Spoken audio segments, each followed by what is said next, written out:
Sportsman. You in the mix, rockin' with Kenny. When it comes to news, man, he got plenty. You in the sports mix with Kenny, news and knowledge. A lot of dope techniques make kids become scholars. You need to tune in. A lot of hot topics. When it comes to sports, Kenny sound like a prophet. You in the mix, man. You in the mix. Plus, he keep you up on all the hottest trends. Plus, you never know who he has as a guest. So grab a cold one, man, and just tune in. You in the mix, man. You in the mix. You in the mix. Sports mix. You in the mix. Rockin' with Kenny. When it comes to news, man, he got plenty. You in the mix, man. You in the mix. You in the mix. Sports mix. You in the mix. You rockin' with Kenny. When it comes to news, man, he got plenty.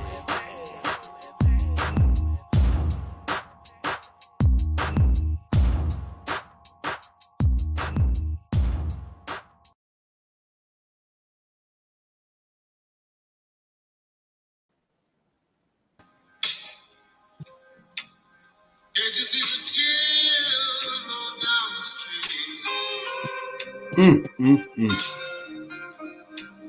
Woo. Sky's crying, baby. Sky's crying. Sky is crying.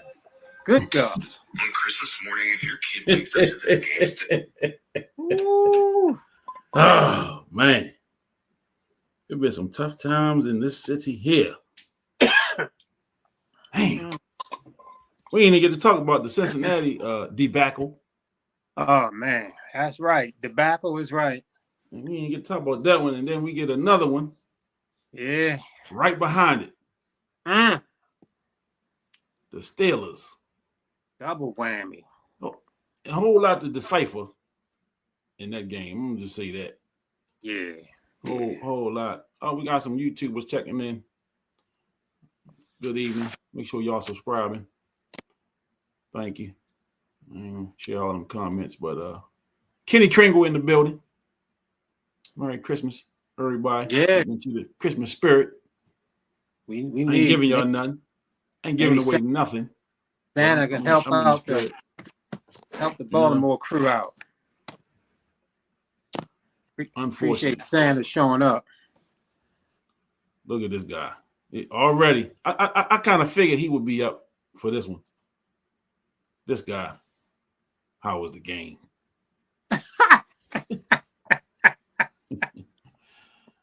I'll tell you, but them Steelers fans, they show up certain weeks. We ain't heard from them in a couple weeks when they were taking them L's, But hey, good game, I guess. Good game. Give me a like if I shout you out. I don't know. What was that? I don't know. Sissy Poogie. I don't even know how to say that. Well, good evening. Let me do this. Let me put your comment up there. Now, give me a shout out. Man. All right, let's get to it. Let's get to it, man. Steelers fans talking crazy already. What a game. What a game. You know what? I was kind of rendered speechless. Yeah. I ain't had that kind of emotion after a loss in a long time. I was really sick Sunday. Like, how I be always saying the bed wasn't cold and the steak wasn't good. Yeah. I don't even think I ate nothing Sunday night.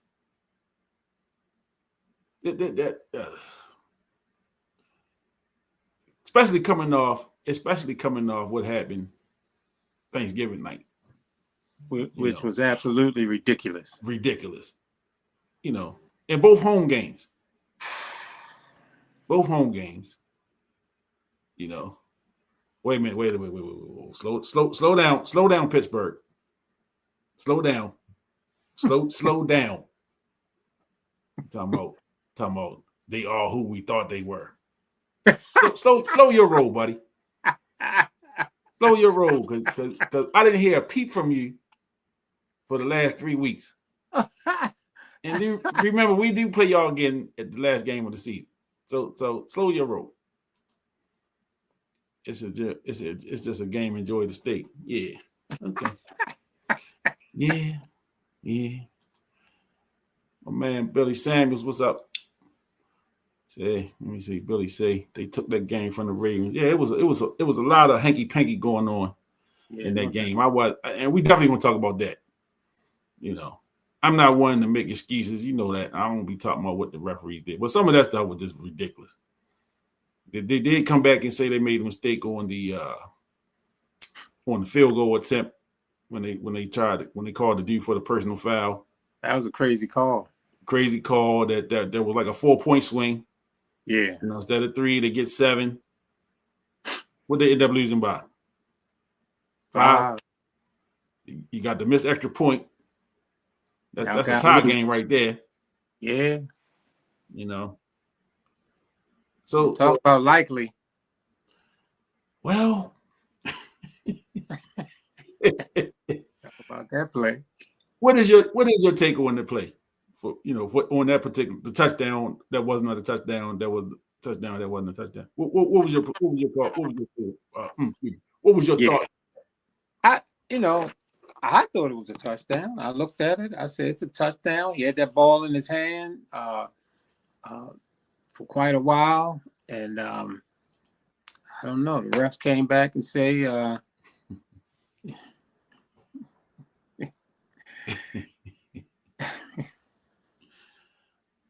Yeah, so I don't know, man. It was an interesting call. Again, likely, man, he should have tucked the ball away. Wish he had grabbed it and tucked it away and hugged that bad boy, especially with the play that had happened previously with him losing it on the half-yard line. Mm-hmm. You would think he'd be holding that thing super tight. But yeah, man, crazy call. Yeah, man, I don't know. You can't make you just can't let that happen. No.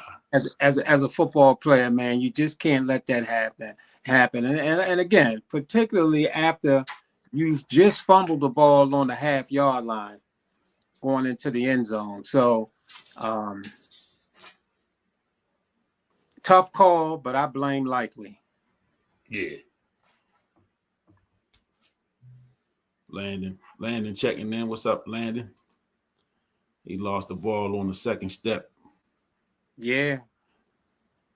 Yeah, that definition of a catch, it seemed to change by the week. I mean, you got to make a football move. I thought in the end zone, all you had to do was catch it with 2 feet. I thought. Like, I don't know, man. I don't know. It almost took me back to Lee Evans. Yeah, me too. You know what I mean? It took me back to Lee Evans. It's like he had it for that split second, and just enough for the defender to knock it out. And I don't even think the Pittsburgh defender didn't hit the ball. He hit his arm. Right. He was swiping at his arm. He never hit the ball. Right. Never hit the ball. And likely 2 games in a row. Costly. Yeah. Costly, man. Yep. And I wonder, because we might throw a conspiracy around here and there.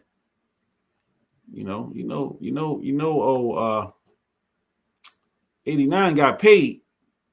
Yes, he did. 89 got paid. So I don't think that's a good sign for likely. Yeah, that's what they're saying. They re-signed the aging tight end, who is, the Ravens all-time leading receiver and all the things that he's done. But I don't think, because likely showed some promise. He showed some promise, man. But I think, that signing is not a good thing for him moving forward. I don't think so. he didn't have possession of the ball. That's why the refs didn't. He did have control of the ball. He just dropped it. He had it and held it, and then he dropped. He didn't hold it for the third step. He had it 2 feet down, right, and dropped it. You know, and listen, don't be all interactive with the show tonight, Steelers fan. Now you want to be all front and center with all the comments tonight. Now you got a whole lot to say tonight. You know I'm gonna get on you. Yeah, you want to be. Don't you gotta get up at 4 o'clock in the morning? Go to sleep, man. You gotta go to work tomorrow morning.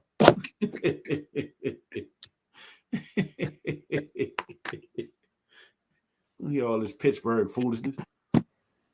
Not tonight. The city, we got the blues right now. The sky is crying, is what the song said. The sky is crying.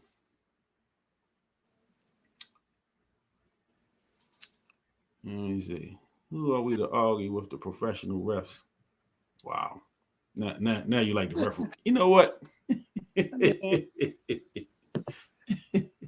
ain't gonna argue with the refs. It is. They made that call. It is what it is. Yeah. He on to the next game. Got the L. Yeah. And it was a weird game, man. The game was pretty weird to me in a sense that the Ravens rushed for over 200-something yards in that game against them. The Steelers only rushed for 34 yards against the Ravens. I mean, that's like 217 yards to 34 rushing the ball. Yeah. And typically, man, when you run, if you're able to rush the ball like that, the Ravens is basically almost unbeatable in the past under those circumstances. But you know, Aaron Rodgers threw for 284 yards. He even ran for a touchdown in the game. So weird game. Some crazy calls. Hopkins was in the end zone. Lamar was throwing the ball to him. He was wide open, and Andrews went up, tried to make the grab, and kind of messed that play up. He helped Pittsburgh out there. I mean, Andrews, man, he's starting to, be on the end of some crazy stuff here, man. Damn. You supposed to show off after you signed that contract. Yeah. But Lamar again, man, he's still not looking like himself. He threw that crazy pick. Tried to lob it over the guy's head, and he went up and snatched it out the sky. We still not seeing the Lamar Jackson that we know and love. We know he hurt. We know he injured. We can tell the way he's moving that he's not himself, and he's been that way for a while. Still looked like he was able to drive this team and was ready to pull this game out. Just didn't work out like that at the end. Had him driving at the end, couldn't get it done.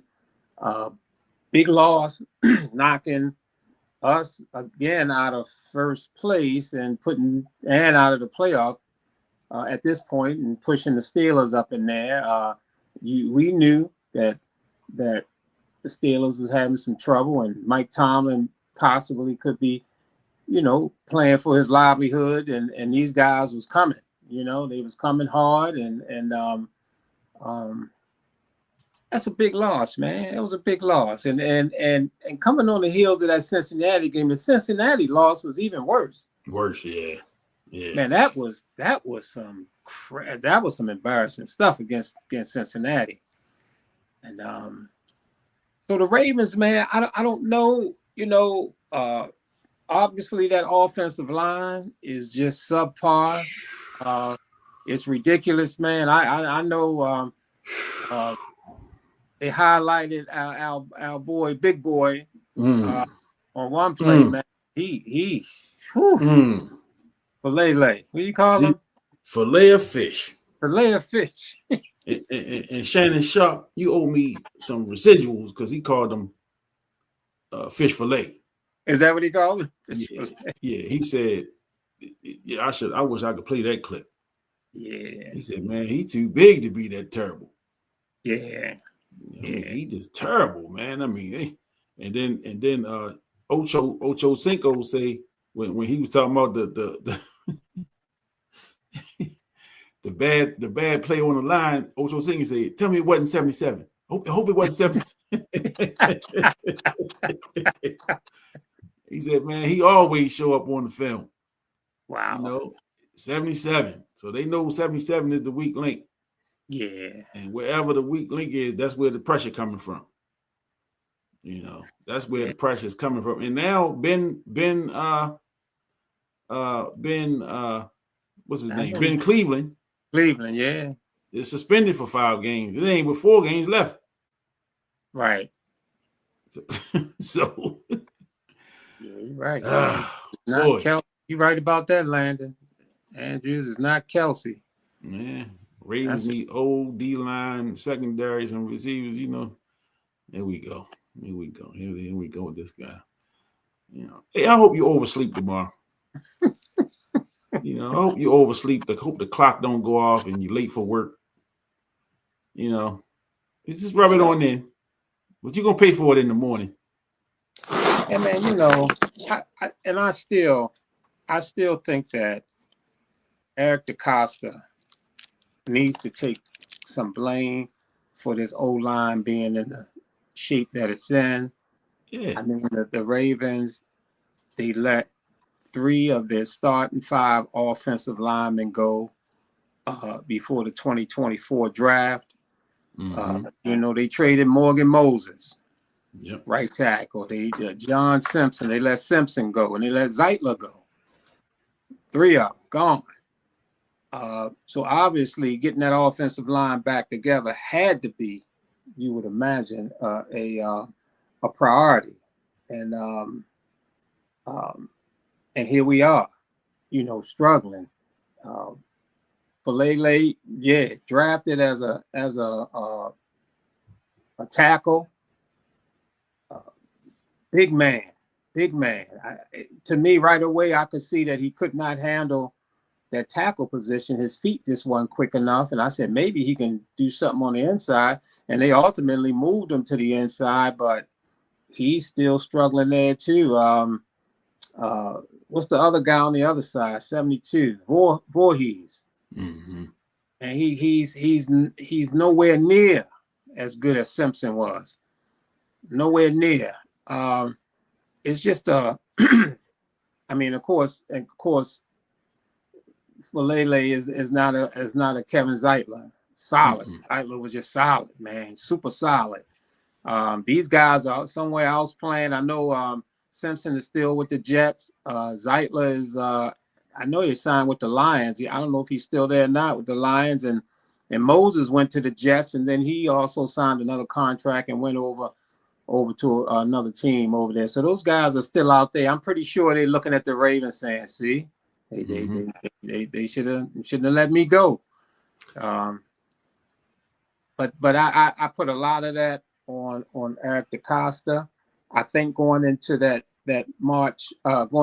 draft in 2024, I'm pretty sure offensive lineman was heavy on their radar. But when the first round came down, I don't think that it played out the way they thought. I thought they thought that they probably would be able to get an offensive lineman in that first round. They did not get that lineman. They wound up getting the corner from Clemson on that first round draft pick, and they wound up not getting an offensive lineman until they got Rosengarten late in that second round. I haven't been that impressed with him this year. He seemed like he played better last year than he did this year, Rosengarten. So, and Lamar, man, he's been beat up this year. That O-line haven't been able to protect him. He's been beat up, injured, man, missing a bunch. If Lamar was healthy throughout, we would like to think that we wouldn't be messing around at 6 and 7 right now. We would, I think he missed like 4 or 5 games. We would think that we would have won some of those games. But when Lamar goes down, man, this team, man, is not that good. Now, if you've been watching all season, and I know, we got some people that check us out every week. We talked about DeCosta and his role in the start. We talked about we going 1-5. We talked about Eric DeCosta when all the talk is about Harbaugh should be fired Harbaugh, but he got to take a lot of that because he put the team together. And the team is definitely weak on the interior on both lines. Both lines. Both sides of the ball, the team is weak. We don't get the push. When Ndukwe went out.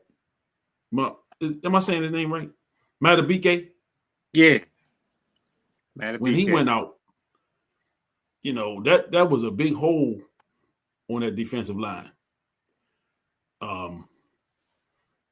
So you really haven't replaced his production on the defensive line. The offensive line got holes all up and down it. Yeah. The offensive line is just bad. And 77 is going to take a lot of the heat because, again, he like Ocho Cinco said, like Landon said, he always at the scene of the crime. On the film, he's always around when something not good is happening. Yeah.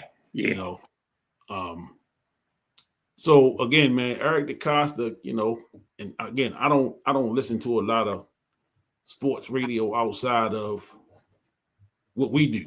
I don't really listen to a lot of other people locally. So I don't know what the scuttlebutt is on his job and his job in putting this team together. But I know we talked about it, and not just 1 week. We talked about it for a couple weeks. That he got to take some of the heat for what's on that field right now. The players these are guys that he picked. He handpicked these guys, and so they got to do a better job. Number one, drafting.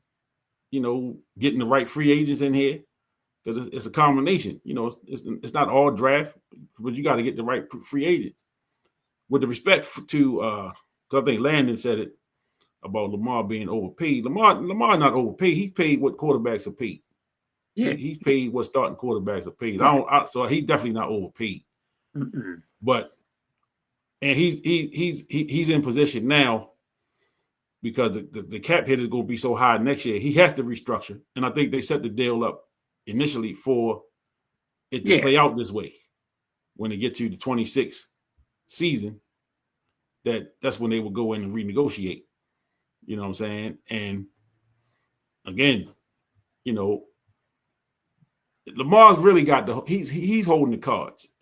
So you heard franchise type players, I know because you got a lot of these talk shows or podcasts now. So I know, Shaq talked about it in basketball where he was the guy and he had to kind of wield his power a little bit to make some things happen, So Lamar, man, really got to go in there and say, hey, I'll be willing to restructure, but what's that offensive line going to look like next year? What is the plan to get me some help up front, right? The same way Ray Lewis did it. If people remember, Ray Lewis said, hey, get me somebody in front of me to keep them big boys off me. And they go and draft Haloti Ngata. You know what I'm saying? And all was forgiven. So again, man, Lamar in a position to renegotiate. Yeah, you got to go in there and say, hey, you want me to play ball, y'all got to play ball too. You know what I'm saying? And this is what I need. This is what I need in front of me so that I can be at my absolute best. So, the season's not over yet. But the prospects are not looking good for the remainder of the season. They don't have an easy game left. You got Cincinnati this week. You got New England. You got Green Bay, and you got Pittsburgh. None of those games are gimmies. The New England is playing better than anybody anticipated they would play this year. First place in the division. They could be first place in the American in the AFC. If I'm not mistaken. I think that's who Morgan Moses played for now too. New England. New England, yeah. So you got New England You got Cincinnati that playing a lot better with their starting quarterback back. You know, Right. Green Bay. They're not lights out, but it's Green Bay, and we got to go to Green Bay. Yeah. You know, and of course you got Pittsburgh again. So Right. again, man, these things, man, are let me see. Man, they say Deshaun Watson destroyed the QB contract situation. Explosive runs are over, and he misses too many passes for 250. Well, again, I would say I'm gonna go out and say Lamar is not playing 100%. I'm gonna go out and say that. Whether I'm right or wrong is that's just my opinion. I don't think he's playing at 100%. No. And I think he definitely is injured. He's hurt, because if he's injured, he wouldn't play. He's hurt. And there's a difference, hurt and injured. I think he's playing hurt. And the fact that the offensive line is not helping, that's playing into some of the production from my perspective. And everybody's entitled to their own opinion. That's what I see. That's what my eyes see. That he's getting hit more than he should be getting hit. That's the first thing. There's not a lot of room for improvisation, because somebody's always on his neck. So again, I mean, we all entitled to our opinion. That's just what I think. I think he's playing hurt. I think that the offensive line lack of production up front is hurting him. No, I get it. I get that everybody's hurt this time of year, but I think Lamar is legitimately injured. He's not at his prime. We know that he had an issue with the leg. So we know that. So I don't think that the leg is back. He's back enough to play, And again, and sometimes too, man, we forget this team started out 1-5, right? It take a lot out of you to climb back up and to get even. So they got back to 5-5, 6-5, 6-6, now 6-7.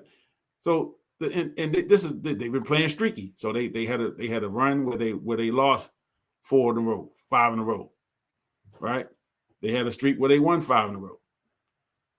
But I think this is who they are this year. You know what I'm saying? I think this is who this team is this year. This is not – the expectation was high going into the season. We thought that the team was primed and ready for a run. And, again, the offensive line, injuries and situations, and the defensive line not being what it needed to be. You've had some key players out during key stretches of the season. It's been a tough season. But, again, I'm not going to sit here and make excuses as to why the team is what it is. The team is what it is because this is what they put out there. This is the team that they put on the field. You know what I'm saying? And offensive line, Falele was an issue last year. You know what I'm saying? It didn't happen for him this year. He was a problem last year. You know what I'm saying? And what did they do to address that? Right? So they gave him the starting job. So again, that was a problem before the season. He was a problem before the season. And if we knew that here, and I know, Dean, you was always talking about Falele since last year. Yeah. You always had brought him up. Even when I wasn't even paying attention to him, you always brought up Falele. You know what I mean? And so he been a problem since last year. So again, we are here, for various reasons. It was an ugly game Sunday. It was an ugly game Thanksgiving. It's just been ugly. The last 2 games have just been straight up ugly. How about that? How about that? Myles Garrett, man, he looked good in purple. Man, he would look good in purple. I know that's not. Yeah. I mean, that's a good point, Landon making, because I don't think we sacked Aaron Rodgers at all. Nah. 0 sacks. Nope. 0 sacks. And speaking of sacks, Lamar Jackson is 7th as far as being sacked this year. But I mean, how many games did Lamar miss? Mm-hmm. I don't know. 4? Did he miss 4 games? 3 or 4. 3 or 4 games, and he's still up there near the top and being sacked. So Josh Allen haven't missed any games, and they sacked around the same amount of time. So the offensive line is poor play. And then when you look at Lamar Jackson's previous years, there's no way that you can look at this year and start talking about him missing passes and this kind of thing. Yeah, that's happening, but it's not because of Lamar Jackson, the player. Obviously, over the last several years for the Ravens, he's been a magnificent quarterback. And anybody who has watched him over the years know that there's something wrong with Lamar this year. We know the offensive line is piss poor, but he's also playing with injuries. He had a hamstring injury earlier. He had a knee injury, a toe injury. I mean, the guy has had a lot going on. And when you play, and a lot of times when you're dealing with a lot of injuries throughout the season and missing games like that, it can throw your rhythm off. I still have hope that Lamar can snap back, get healthier and be able to get back to himself. He seems to be a little bit reluctant to run. He seemed to be holding the ball a little too long, things like that. His timing is a little bit off. That little flip pass he tried to drop over the guy's head came up short. Some of those things are happening. I see where he'll go back to pass the ball and his check down person will be over there wide open, but he's continuously looking downfield. Lamar seems to be in love with the longer passes, when I think sometimes we might just need to, hit the check down guy and just keep the ball moving. I'm not giving up hope, but like you mentioned, the rest of the regular season is going to be tough. I mean, coming into the season, we didn't really look at Cincinnati and Pittsburgh as being that much of a problem. We know they division games, but we didn't really look at them as being teams that we would struggle against. They started talking about how our record was, our schedule was soft in the second half.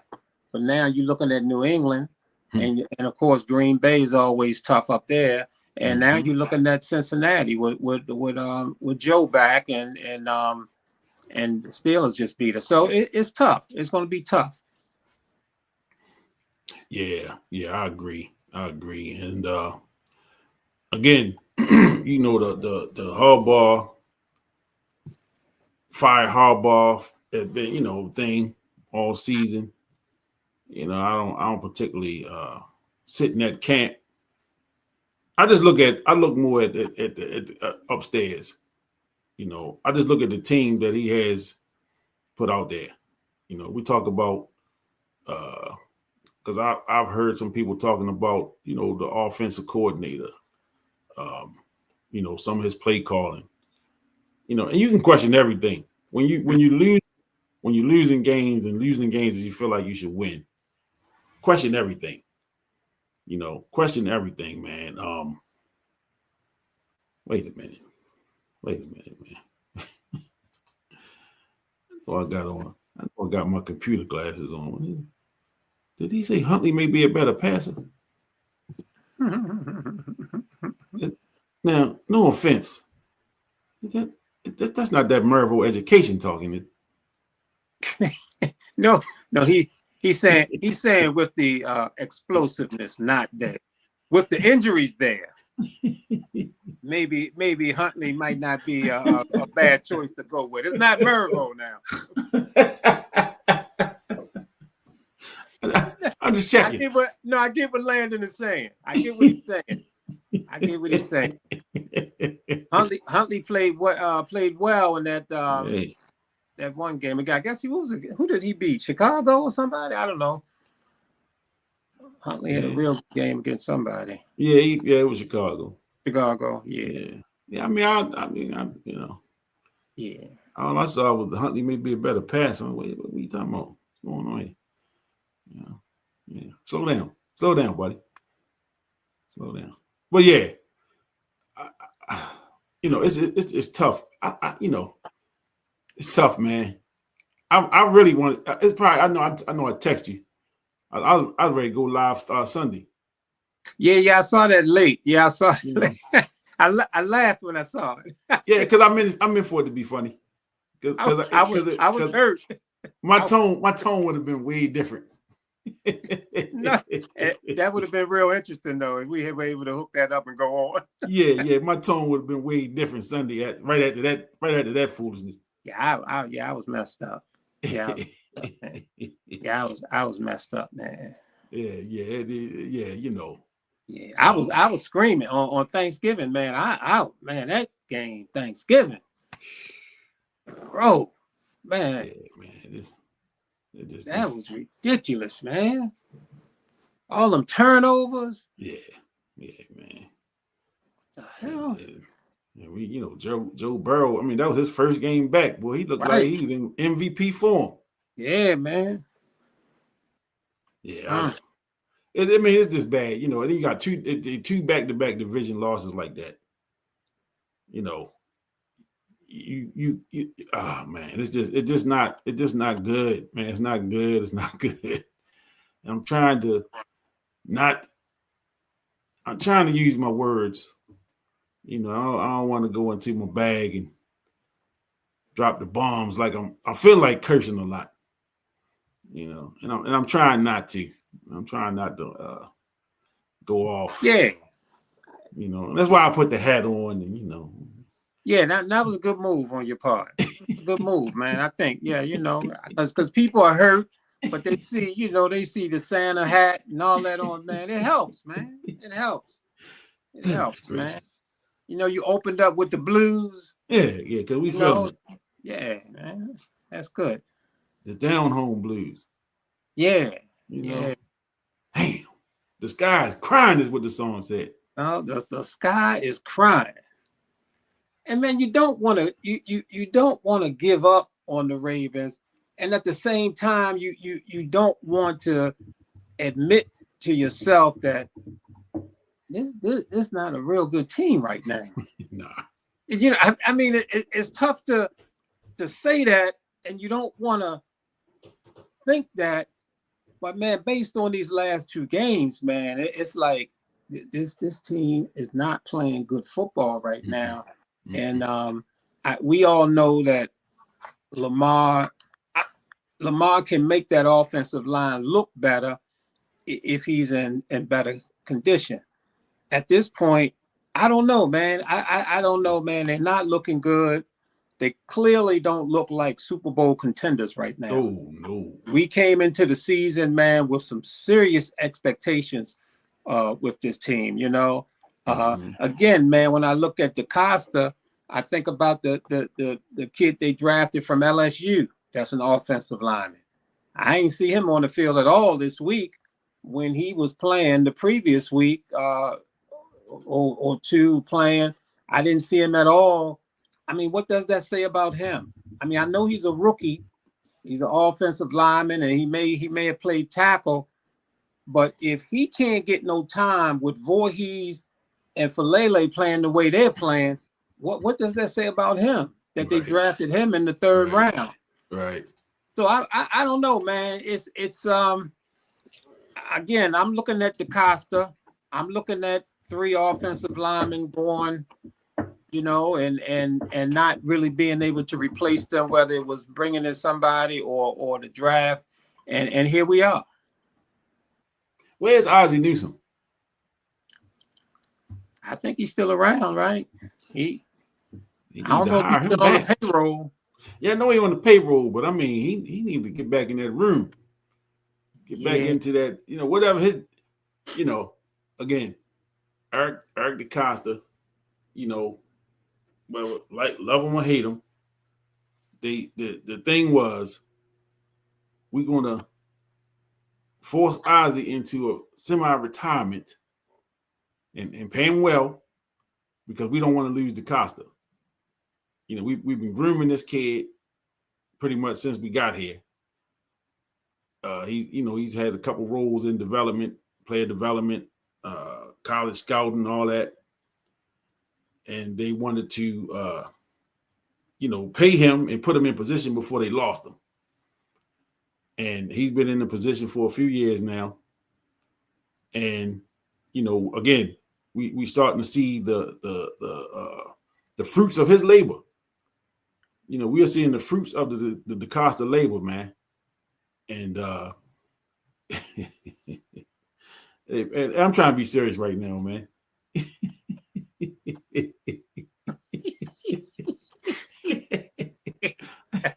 You want to side us?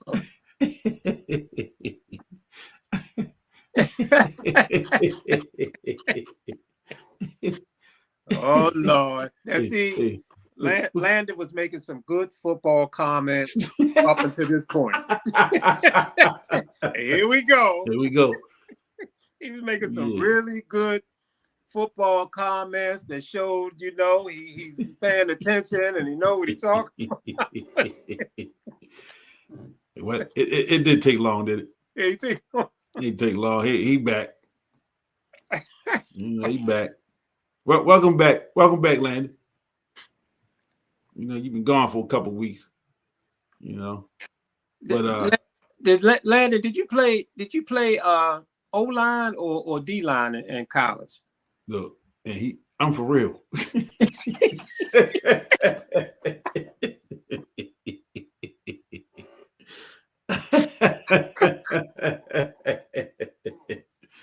Oh man.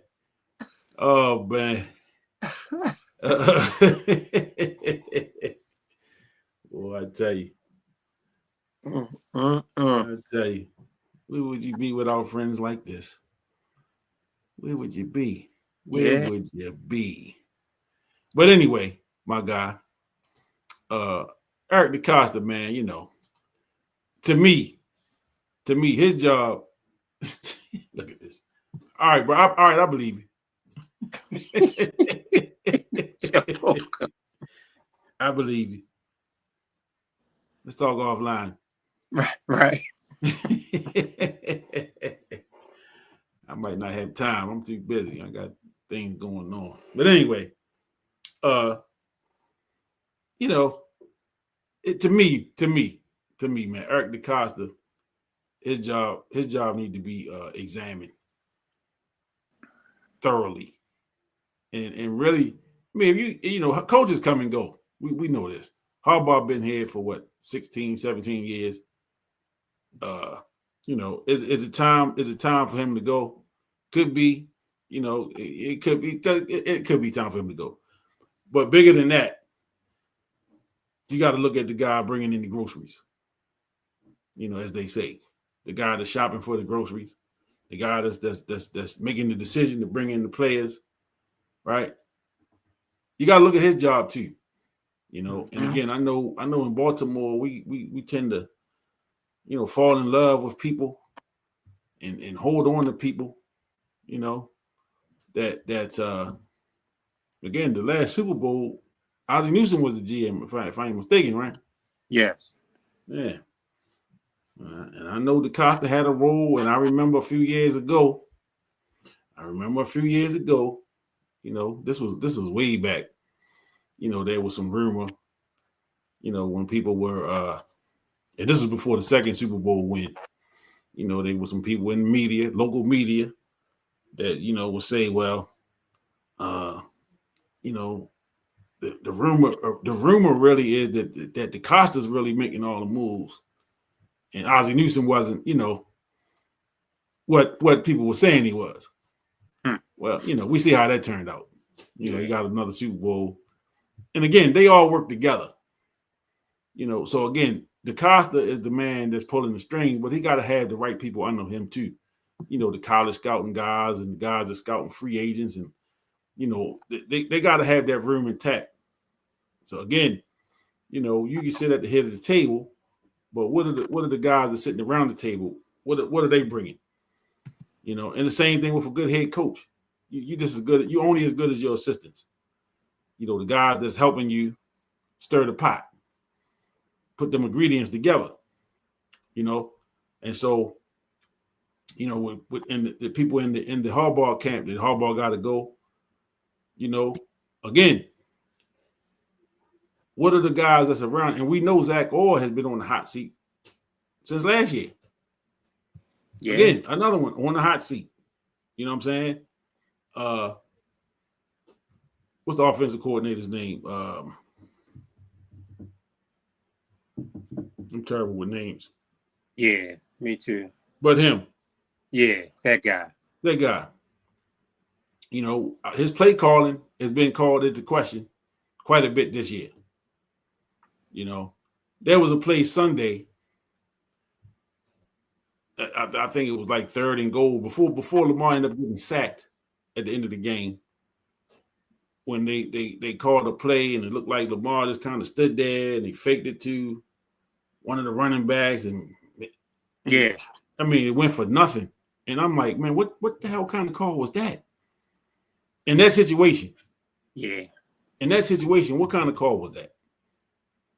You know, again, I'm sitting here, Joe the fan, as I'm watching the game, and I'm just trying to okay. So Landon was a first team All Metro O-line. Okay. O-line. Yeah. Okay. Well, maybe we can sign you up, Landon. Yeah. You think you can create some holes for the running game? Derrick Henry probably bigger than Landon. He probably can outplay Falele and Voorhees.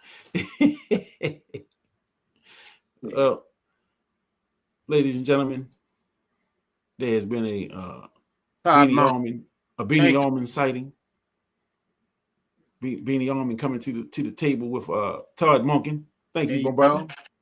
Killer Rob, as we know him. Yes. Appreciate you, brother. Yeah, you know, these minds, we be blanking up here on names. I'm terrible with names. Yeah, it get like that, especially after a loss. Oh, man. What you telling? What you telling, man? I don't remember nobody's name at the loss. Whew. Yeah, but, you know, it's just come to that point, man. Like you say, man, this is not a good football team. We're not looking at the expectation has gone down tremendously. Yeah, no doubt. Tremendously. No doubt. You know what I'm saying? So you know, let's look at it for what it is, man. And again, man, the team, the organization, you want to see them finish out strong. I'm not one of these ones. You know, you got people talking like tank the season and try to get a good draft pick. I'm never in that camp. You know, I'm never in that camp talking about tank the season out. No, sir. Play it out, man. Play to win. You play every game to win it. Absolutely. You know, I don't believe in that. Let's tank and get a good draft pick. Nah, do your job. A new season, man. Once you get into them playoffs, and as you can recall, I don't think the Ravens were playing that well when they won that Super Bowl in 2012. Mm-hmm. Mm-hmm. You know, during that season, Flacco wasn't doing all that great. Caught fire at the right time. But yeah, and again, most people don't remember that. Right. They remember the end result. They think we went 16-0 that season. Right. You know, some people don't remember. I said, man, I was just telling somebody the other day, we backed into the playoffs that year. Yeah. Back then, because they were not playing good football in December. Right. You know, that was the Ray Lewis with the antler juice. And, yeah. You know. It's my last ride.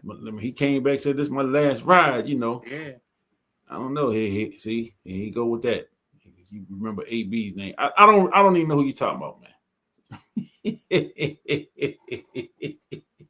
And don't put a name in there. You might be watching.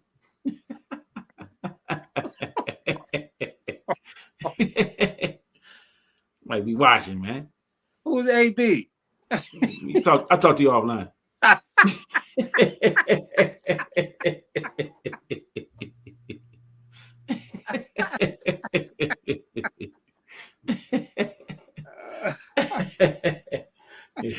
We had to talk offline.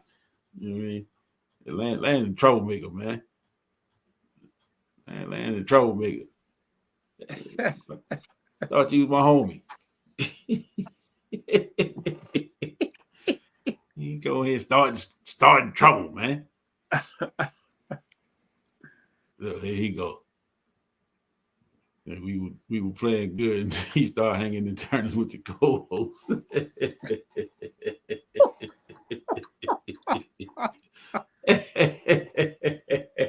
Yo. Oh man, yeah, man. Hey, I feel a little better now.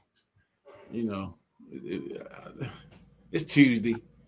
You know, I digested it. It's over with, man. It, you know, we.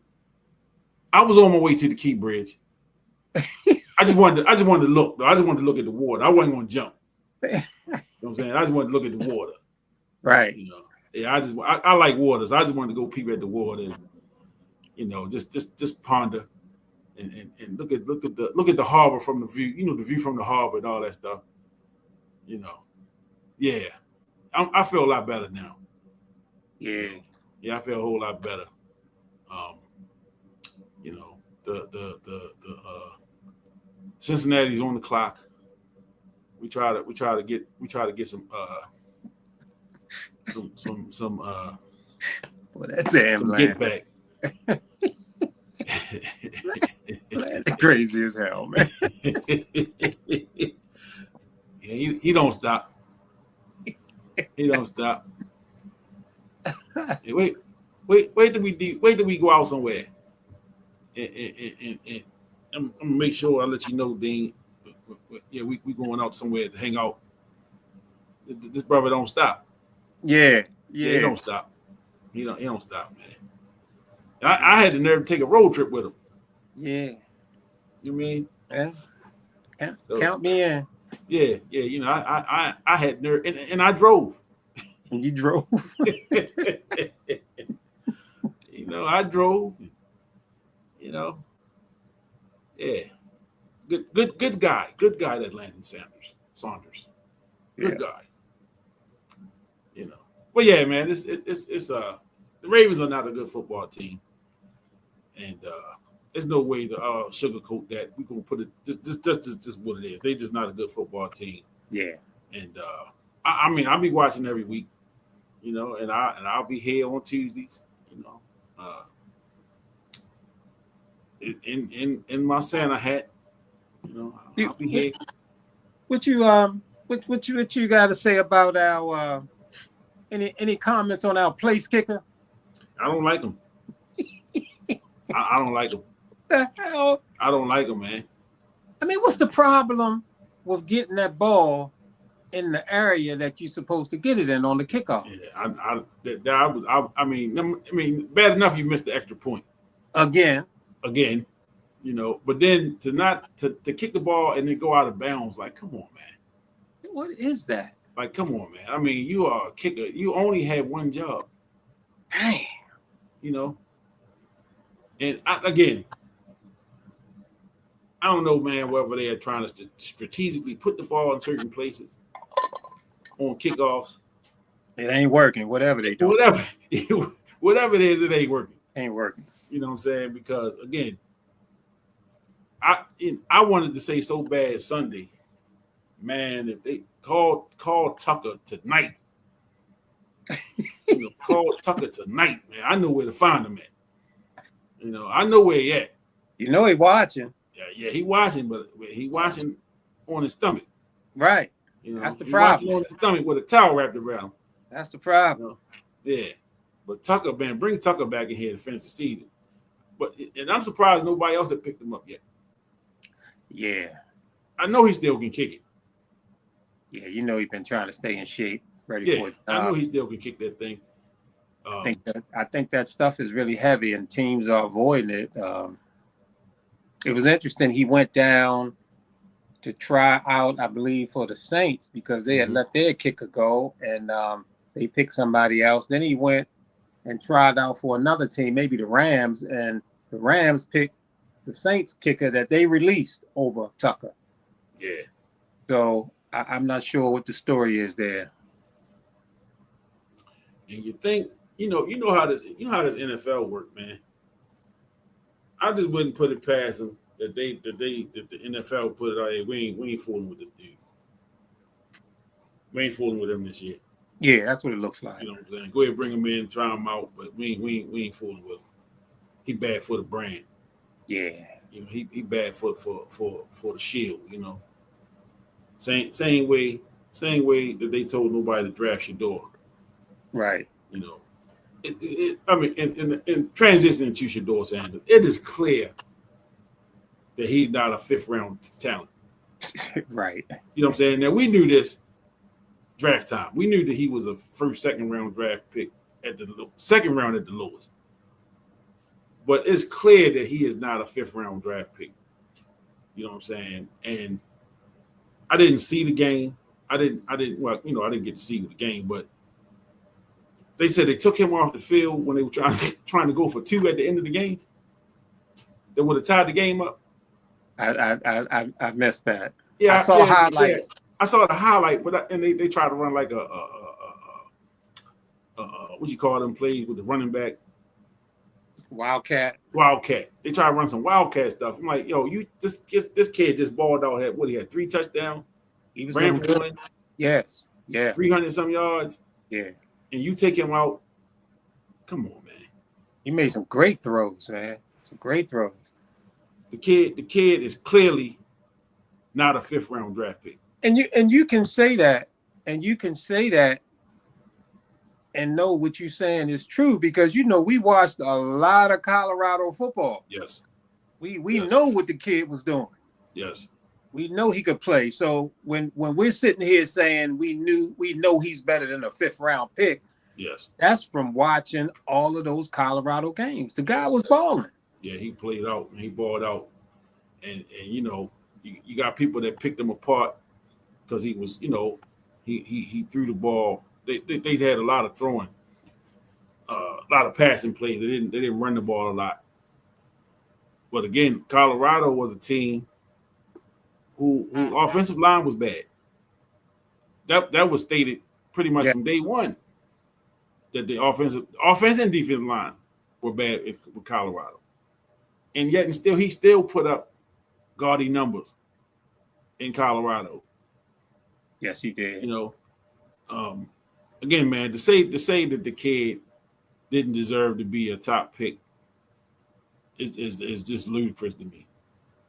It just ludicrous, man. I thought it was some nonsense from the beginning. Tucker stock dropped from hanging at Turner's Royal Farms, which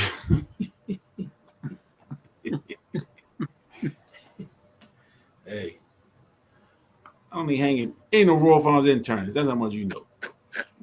Yeah. Now, how about that?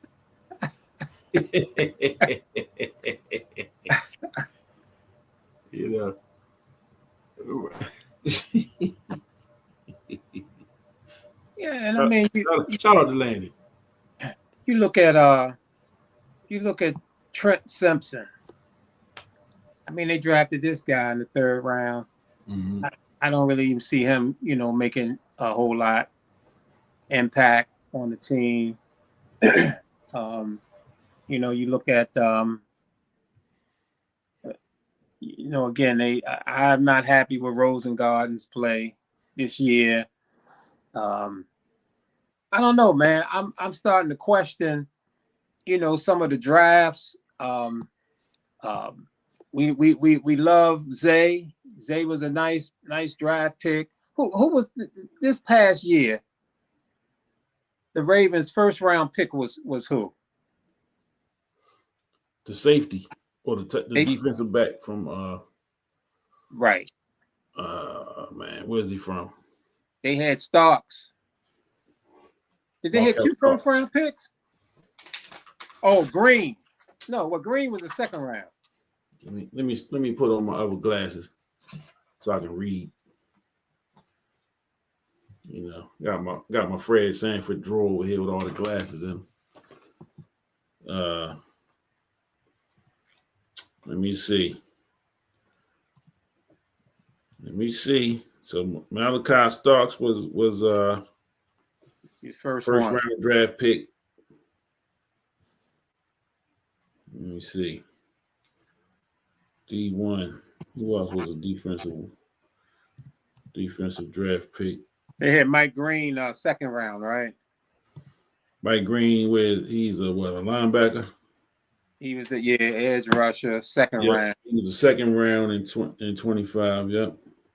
Okay, well they got Teddy Buchanan, Emory Jones, Tyler Luke, LaJohntay Wester.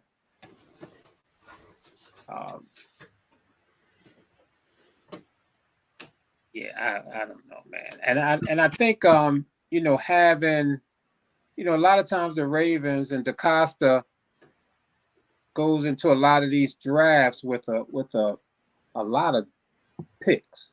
Mm-hmm. They have a lot of picks. They have they get these extra picks and they wind up bringing in all these players when I don't even know if they have room for all these guys to even make the team. Right. I'm thinking that maybe some of these picks that they get, they can, trade them and maybe get a higher pick or bring somebody in. I don't know. I'm not having a whole bunch of picks and 6-round picks and stuff like that. That don't really turn me on that much. I just hope these draft picks. I don't know, man. You get Emory Jones on the 3rd round, and he came in saying that he was a strong run blocker and protector. That's what the word was about the guy. He'd been down there in LSU playing in that league, and I know he was injured, but man, with this poor offensive line play, you would think that this guy would be in there being able to get some time.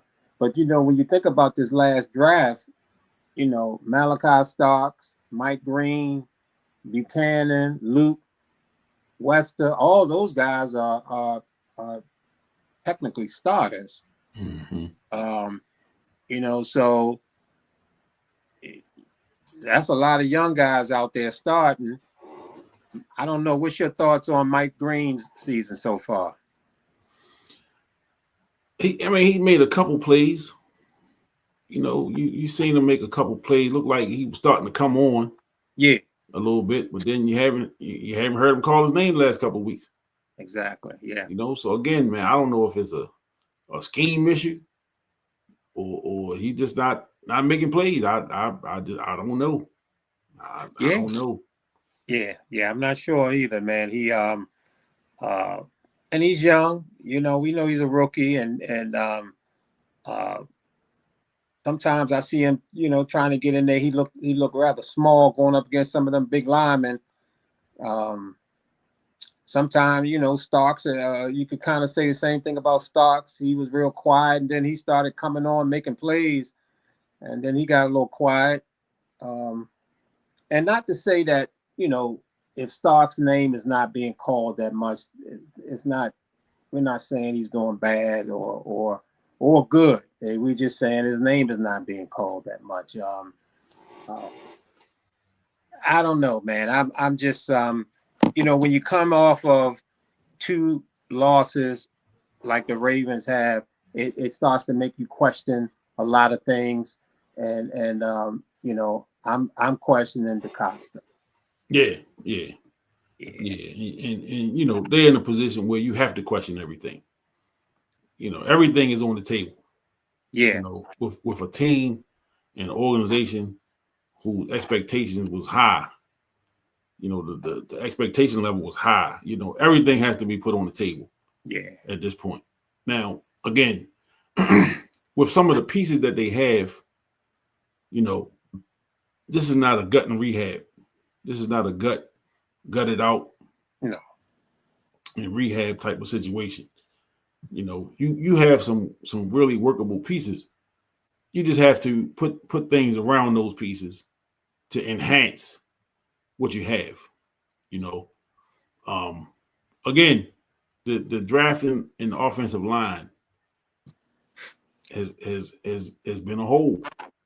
You know, and like you say, you've let some guys go that were serviceable guys, and you know, you let them walk or let them get away or trade them away or whatever the case may be, and the replacements haven't stepped up. You know, it used to be that next man up thing was the thing they always talked about with the Ravens, but it's not the case. Right. You know, it's not the case, man, because these guys haven't stepped up. They haven't filled those shoes. You know, they haven't done what was necessary or what was needed for the team to continue on the path that they were on. And so now everything gonna come into question. You know, people gonna talk about Lamar. They're gonna talk about his salary. They're gonna talk about his play. You know, you're gonna talk about the plays he's not making. You know, you're gonna talk about all of that. You're gonna talk about utilization of Derrick Henry or lack of in certain situations. You know, you're gonna talk about how he's being used. If we're not running the ball enough. I've seen some people say that the other running back should get more carries. You know, I've seen somebody say he should be the starter. 34. You know. Yeah. I don't got believe hurt. that. He hurt again? He got hurt in the game. Yeah, and that's his issue. You know, Right. he can't stay out the training room.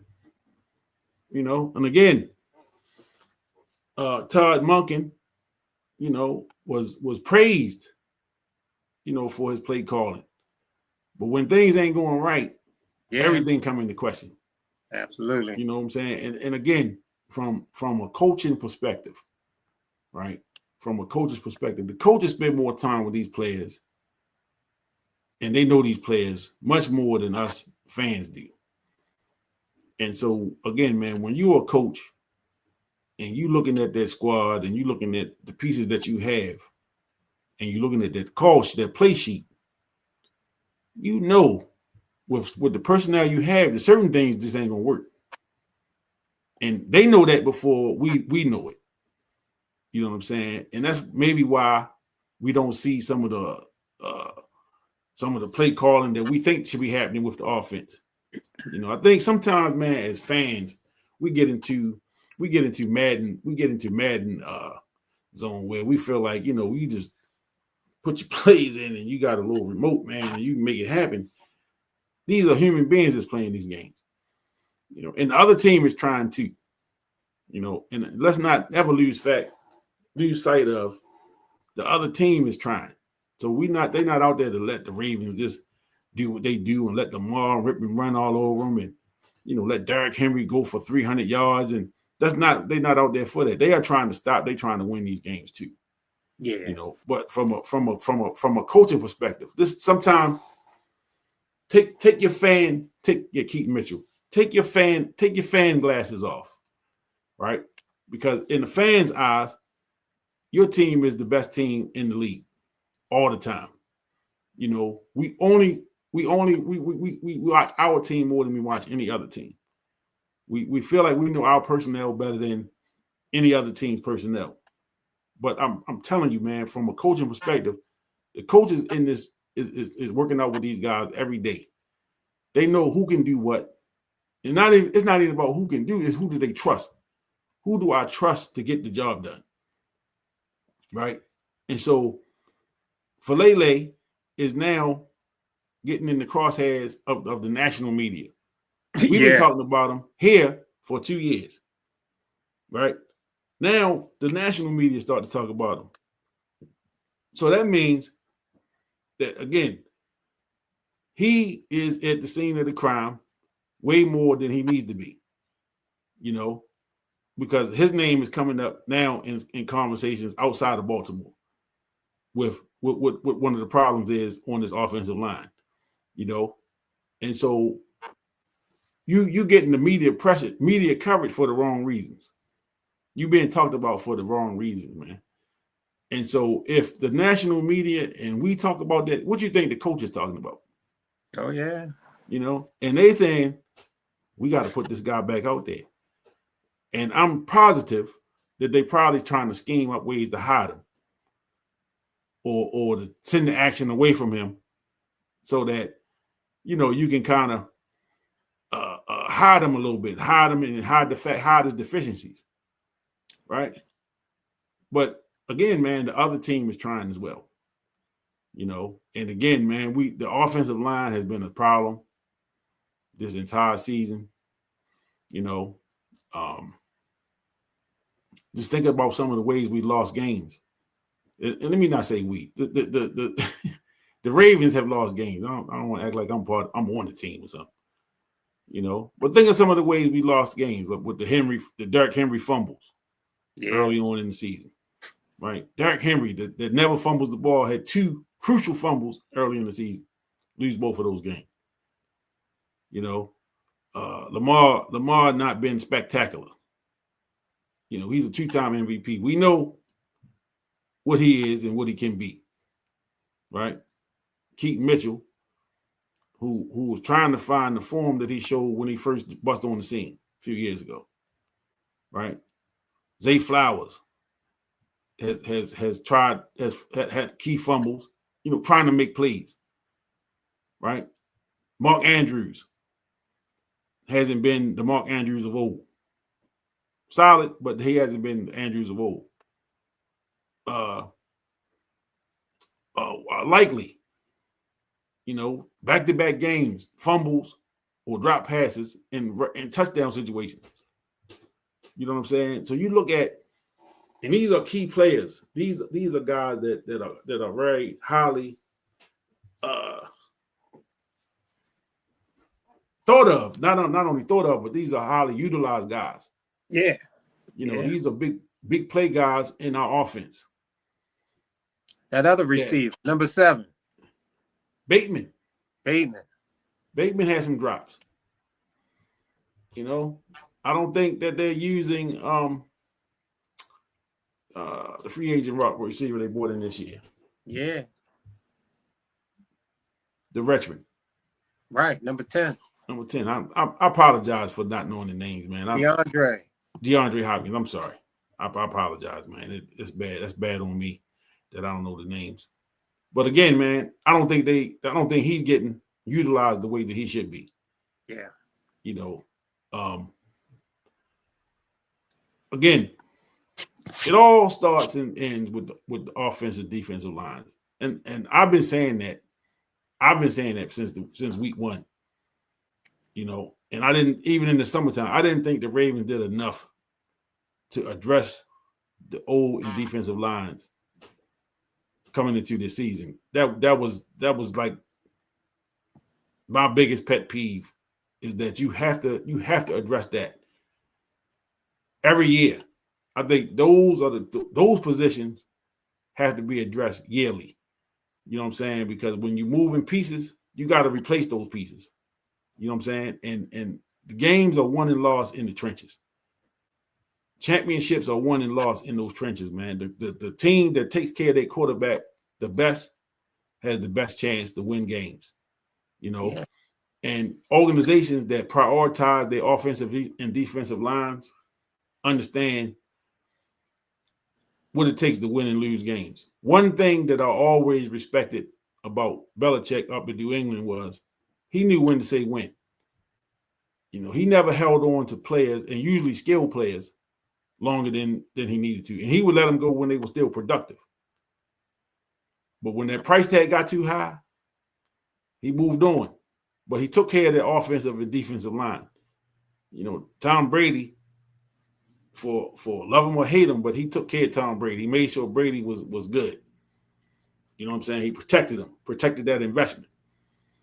You know, and you know, that's one thing that when Ravens had offensive lines that were good, quarterback play was subpar. You know, you think about the years we had Jonathan Ogden as the anchor. Who was the best quarterback he ever played behind or played in front of? you see what I'm saying? Who was the best quarterback? Because think about it. When Flacco came, he retired. He retired when they let Brian Billick go. Ogden said enough. I remember him saying he didn't want to have to start over with a new coach. He was too old. He felt like I don't have it in me to start fresh with a brand new coach, and he retired. So he never even played with Flacco. But think of the quarterbacks that he had to protect. And he talking about a first ballot Hall of Famer. Right. You know, he's a perennial All-Pro every year, one of the top linemen in the NFL every year that he was in the league, pretty much. And who was he protecting? I mean, he had a litany of quarterbacks, man. Name them. You know what I mean? It's almost as bad as the list that's in Cleveland right now. The number of quarterbacks he had. Yeah. You know, he had Jamal Lewis for a couple years. Jamal Lewis had the 2,000-yard rushing season. J.O. was a big part of that.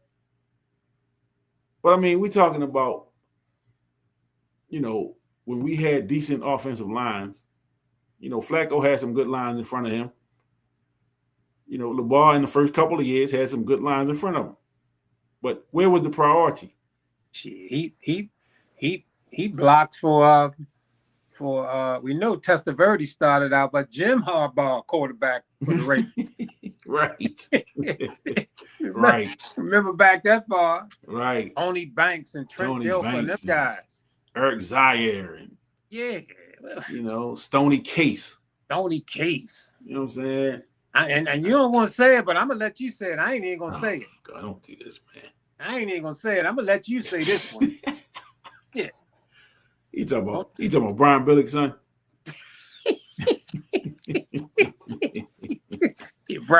Brian's golden boy. Yeah. Brian's golden boy. Oh, Kyle Bowler. Kyle Bowler, man. Yeah, back then when we had a defense, we could win games with field goals. How about that? We definitely couldn't win games with field goals now because he probably miss them. Yeah, probably miss him, man. Damn Luke. So now, man, I be wondering, you know, he make them field goals, you know, they be yelling out Luke, you know, he missed the extra point, man. You know, you can't tell. He probably still thinking they saying Luke. Right. They booing his ass.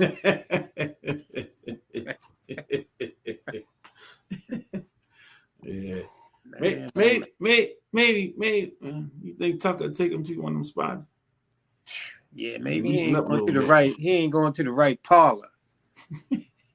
Gotta get Luke going to the right parlor because wherever Justin Tucker was going, it was working for him. So you said it wasn't just the chicken.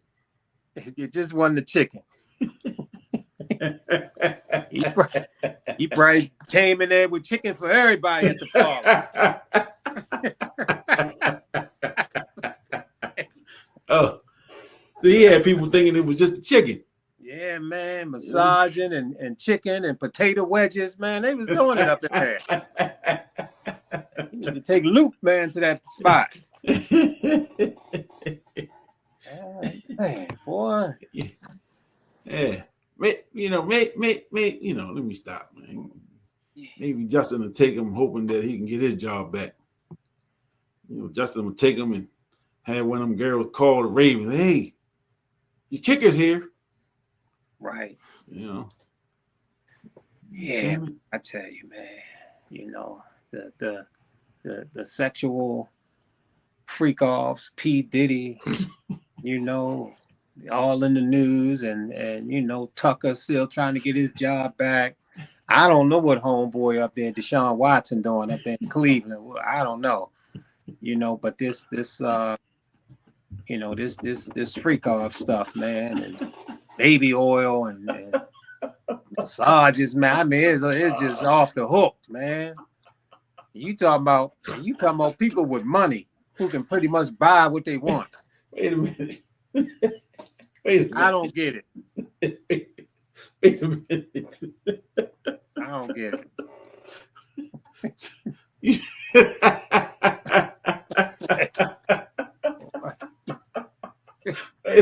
Wait a minute. You threw me off.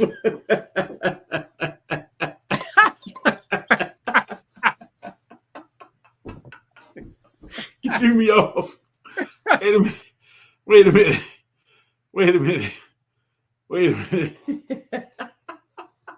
Yeah, what the hell is going on? Wait. Oh, I'm trying to get myself together. Wait a minute. Hold up. we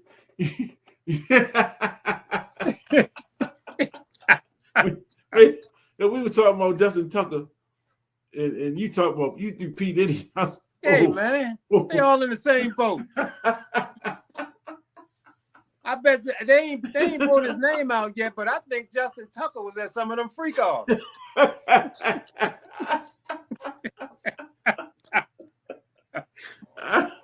Yo, you said the freak off, the baby oil. I was like, whoa, Right. whoa. The flag want to play timeout. Timeout.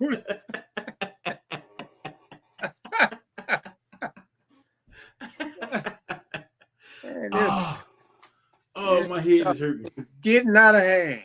Oh, yo, my head is hurting. The freak offs. It is out of hand. Yo, man, I got tears in my eyes. I wasn't ready.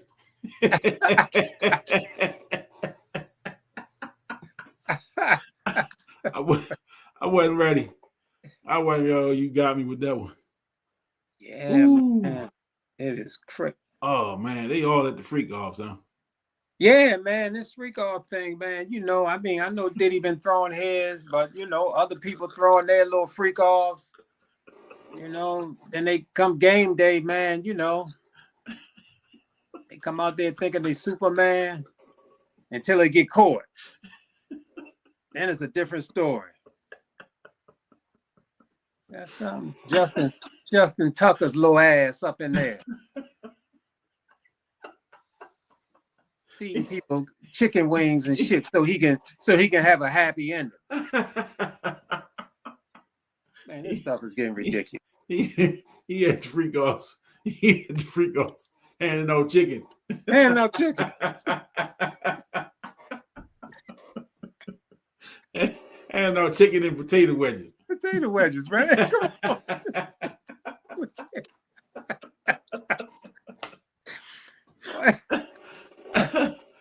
Oh, Diddy throwing out the baby oil. Yeah, Diddy. Man. Oh man, man, my head is hurting. Yeah. Did you see his documentary? Nah, I ain't seen that. Okay. I don't think I'm ready for that either. No. Oh shit.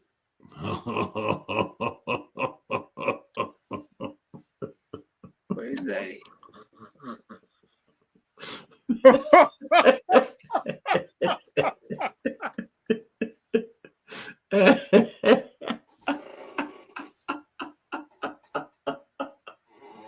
Hey yo.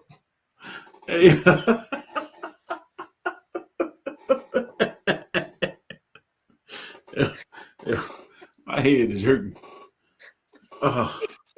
My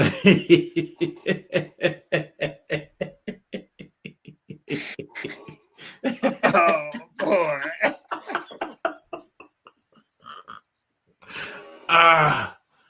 Oh man.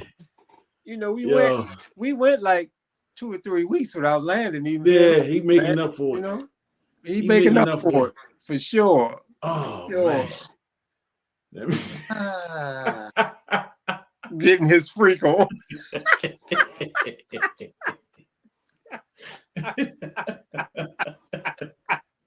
Oh man. Oh Yeah.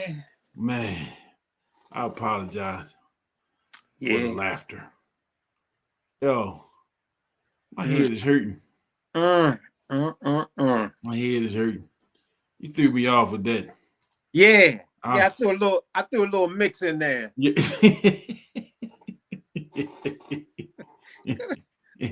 With baby oil on it. With some baby oil on it. I tried to lubricate that train wreck mix I put in there, right? It was kind of like a train wreck.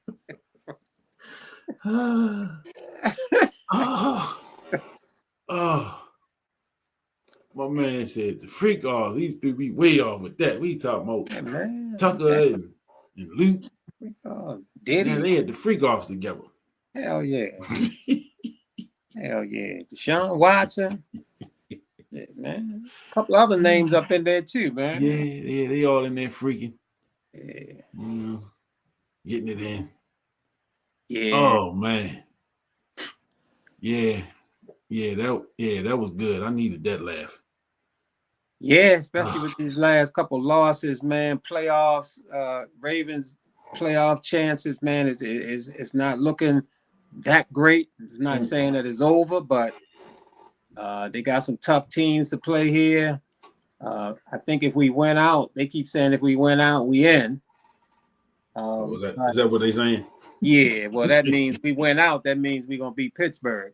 Yeah. And win the other games, and we're good regardless of what Pittsburgh does. But Pittsburgh is not a good team. No. They won the game, but Pittsburgh is not a good team.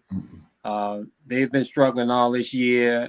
They got some help in this game. They got some referee calls, and the Ravens didn't play well. So I hope the Steelers fans aren't overly excited about the win, because they're not playing good football, and they weren't playing a team that was playing good football this past week. So I still think the Steelers are going to lose some more games this year. Mm-hmm. And I don't even know what their schedule is, but. Yeah, I don't either. All I know is they play us one more time. They play us. But they, did you see, I posted in our little chat, I ran across two groups on Facebook to fire Mike Tomlin. Oh yeah, Oh yeah. Man, it's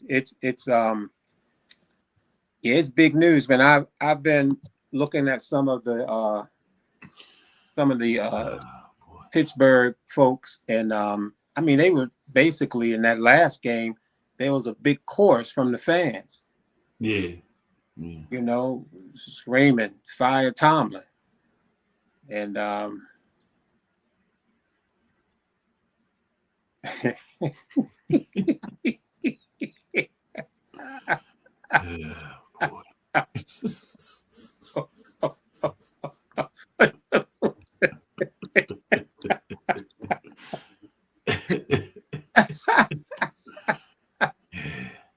Oh boy! It's a good possibility. Did he did see you on that too? It's possible. He was in Howard University around that time. Yeah, he was over there at Howard. That's a good point. Damn. He was Sean Combs then. Yeah. He was Sean Combs then. That was before he might have been Puff. He might have been Puff Daddy. Yeah, he might. And he even had about 17 name changes. Right. So right now, what our record is? What 6 and 7? Yeah. And there's 4 more games left. Yep. They play the Dolphins. The Steelers do. They play the Dolphins Monday night. Mm-hmm. Then they play the Lions. Mm. And then they play the Browns, and then they play the Ravens. And all those are tough games. Yeah. The Dolphins on a little winning streak. Yeah. So Steelers got a tough record. They could very well, lose 2-3 of those games. Yeah. So we'll see. Yeah,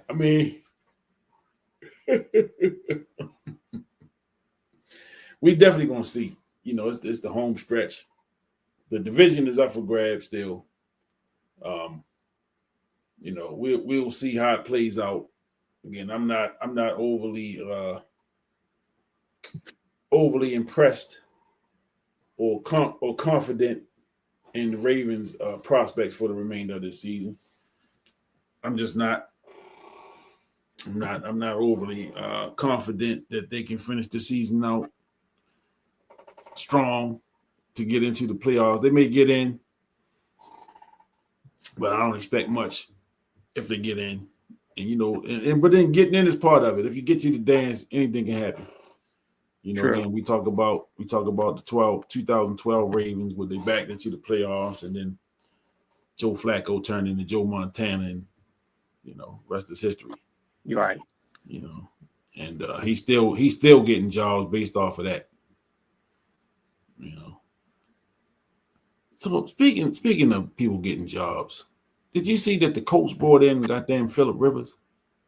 Yeah, Workout? yeah, I heard about that.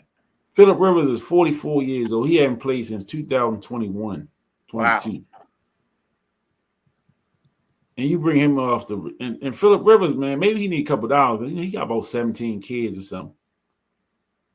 Yeah. He got Joe Flacco beat. Phillip Rivers is maybe he need a couple dollars. I don't know.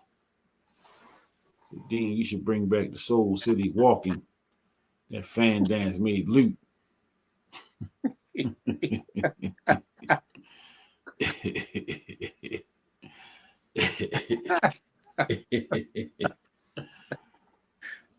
it landed. You know, once this dude gets started, Right. he don't seem to want to stop. Have to stop him. And he'll throw in a take like this. You know, Rodgers giving old QBs a chance, but just know that something coming behind that gonna have nothing to do with sports at all. Right. Just know that. You know. But yeah, man, Phillip Rivers got a trial. I don't know what happened with that, but I was amazed. Like, this dude, 44 years old, and he's still getting opportunity. Well, that one opportunity anyway, and really, you know, it's the Colts. The Colts having a good season. Daniel Jones goes out. He's done for the season, and so Colts have an opportunity to make a run. So I guess they want to get the best possible quarterback available to do that. You know, hey, better them than me. I wouldn't want to have to make that decision. That other kid is done too for them, Richardson. For the Colts quarterback. Yeah, I think they just done with him. Is that right? Yeah. Yeah, I think they just done with him. You know, I mean, his fate was sealed when he told him he was tired. You know, last year that game, he pulled himself out the game because he said he was tired. Yeah. I like the honesty, young fella, but come on, man. You are a starting quarterback in NFL. It ain't no getting tired, man. Right. You go out there and you play through that. You know. And I'll be surprised if anybody else gave him an opportunity based on that. He may end up in the CFL or one of them other leagues. You know, one of them other leagues that's the AFL or whatever they call them.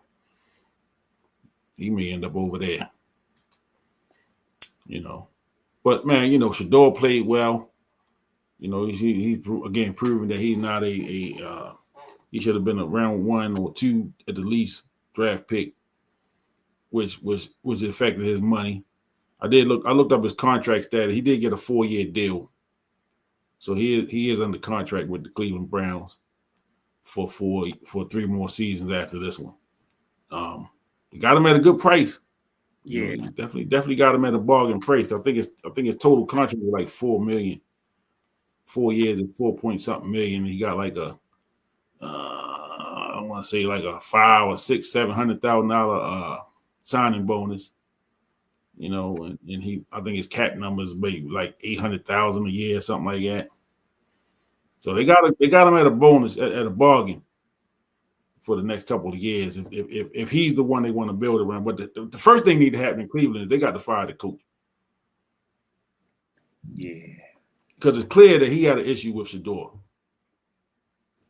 I think the first issue was he didn't want him in the first place. You know what I'm saying? He didn't want him there in the first place. And he was going to do, you right, Landon. He probably made more money. He definitely made more money in college. I think that's already been, they already have said that. Yeah. He took a pay cut coming to Cleveland. You know, funny we say that kind of stuff now because it's legal. Right. That used to be a joke a few years ago. Wasn't it? You know, and he probably took a pay cut coming to the league. But now that's real stuff. You know. But I just look at this thing, man. You know, like I say with the Ravens, man, it's a bad football team.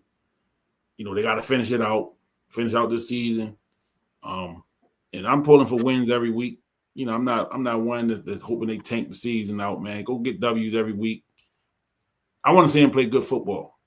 You know, they got Cincinnati this week in Cincinnati, so it's going to be a tough game. You know, it's going to be tough, man. Cincinnati going to definitely coming out to play. Burrow has got something to prove.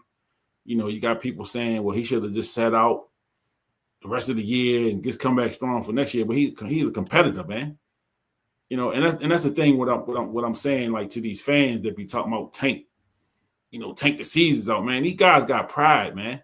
These dudes, man. Not only do they get paid, but these dudes want to win. You know, they competitors, man. Have you ever been competitive in anything and just said, you know, I'm gonna sit out this week? No, man, that's not real competitors. Real competitors gonna get out there, win, lose, or draw. Yeah, we know Joe, man. That guy lived to play. Yeah. We haven't seen enough of that guy to know what he's all about. Joe Burrow is not sitting out. Look at Myles Garrett up there in Cleveland. This dude ball out every week. Right. And he's in Cleveland, where he might go to the game knowing, and if I don't make something happen, we're going to lose. You know, he going in there with the Ray Lewis mentality. We got to win the game. You know, we got to win the game on this side of the ball. You know. So, yeah, these guys are competitors, man. They're not coming out here and they just rolling over and you know, trying to collect a paycheck, man. Nah, these dudes are trying to win games, man. They play the game. It's a kid's game. This is a game they play since they were children. And you got an opportunity to play. You go and you play. And you play hard. You know. So again, man, I'm not one of these tank the season guys and rush your starters and Lamar shouldn't play another game and all. No, sir. No, sir. Put them dudes out there, man. You play and you try to win these games. That's why they're here. Always got 5 sacks with the Chargers. Yeah. You know. Chargers got a big win last night, too. Overtime beat Philly. Philly then took some L's this year. Yep. You know, the Philly fans been a little quiet here late. You know, they've been a little quiet. I tell you, when I was on the cruise, well, we had 2 Philly games, and they lost both of them. And there was a lot of Eagles fans on that ship. And they were real dejected after them losses too. Yeah, I'm sure. Yeah, they ain't want to party or nothing afterwards. I'm going back to the room.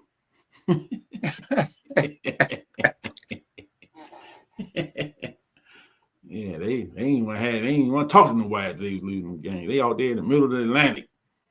Ain't nowhere to go. So I can't even leave. Like, no, you stuck on this thing, buddy.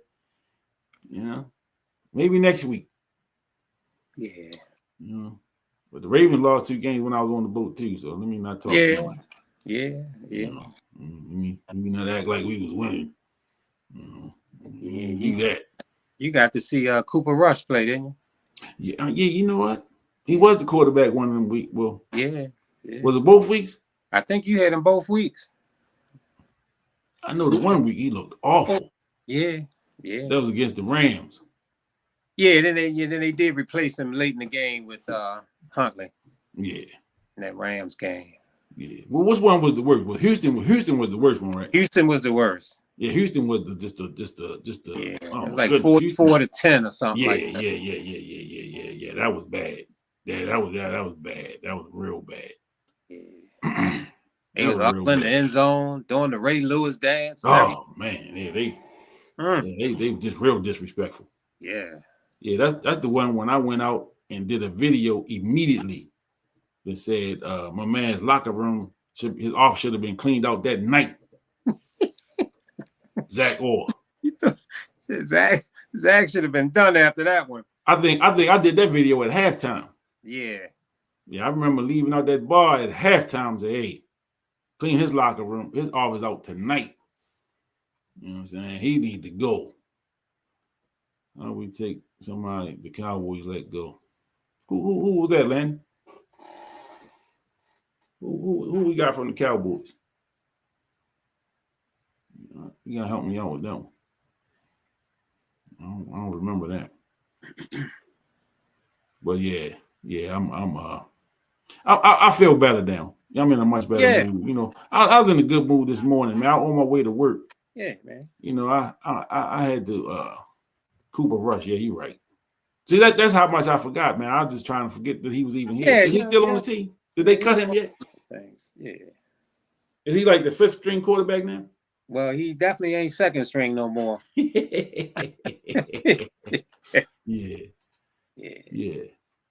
You know, on my way to work, you know, I was in a good mood this morning. The game was kind of out of my system. I knew I had to talk about it tonight. Yeah.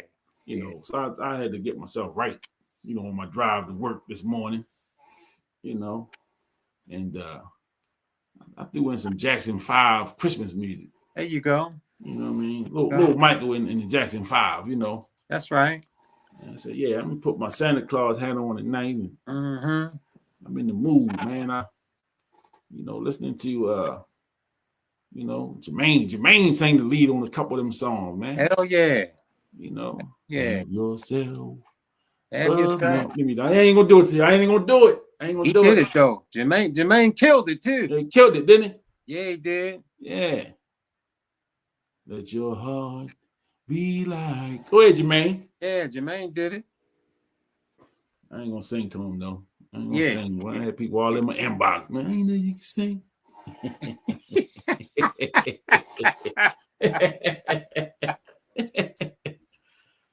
Yeah, I had to listen to some J5 on the way to work.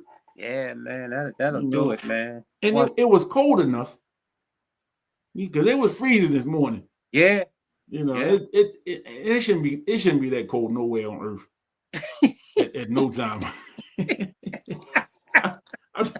I'm just not a fan of cold weather, man. I thought this is unfair.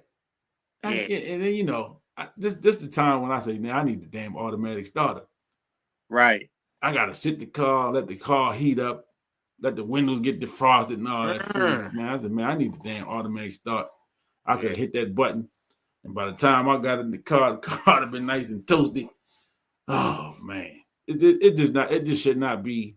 It should not be cold like this anywhere where human beings live. It just shouldn't be. Your boy Landon got issues, man.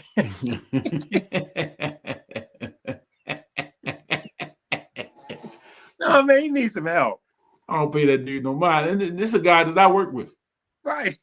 This is a guy that I actually work with. So, you know, I don't want to talk about his work habits. I'm not going to do that. You know, they go ahead and get the Jermaine hairstyle. No, sir.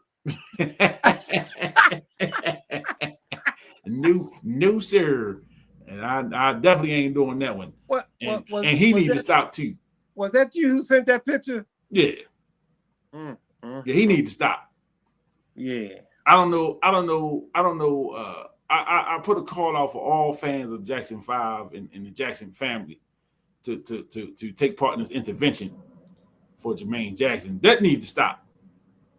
I don't know what he's Jermaine doing, needs man. to stop, man. It looked like it's painted, shellacked or something on the side. I don't know what he got going on. I don't know, man. I don't know what Jermaine got going on, man. Yeah. And they royalty to me, you know. Yeah, absolutely. Yeah, they royalty, man. But damn, Jermaine. This dude, man. This dude just don't stop, man. I guess leaving wrapped in that AB warmness hurts going outside. And go ahead, man. Go ahead, man.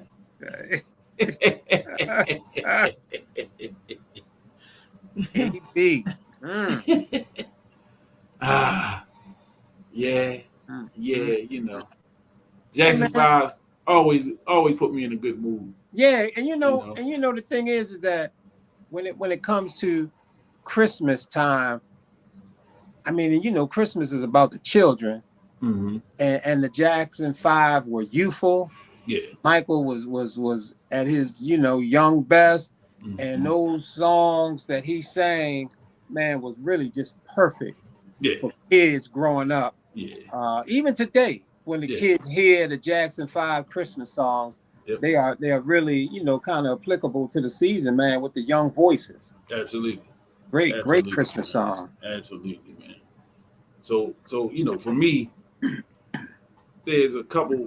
We talking Christmas now. And again, my kids are grown, so Christmas ain't the same.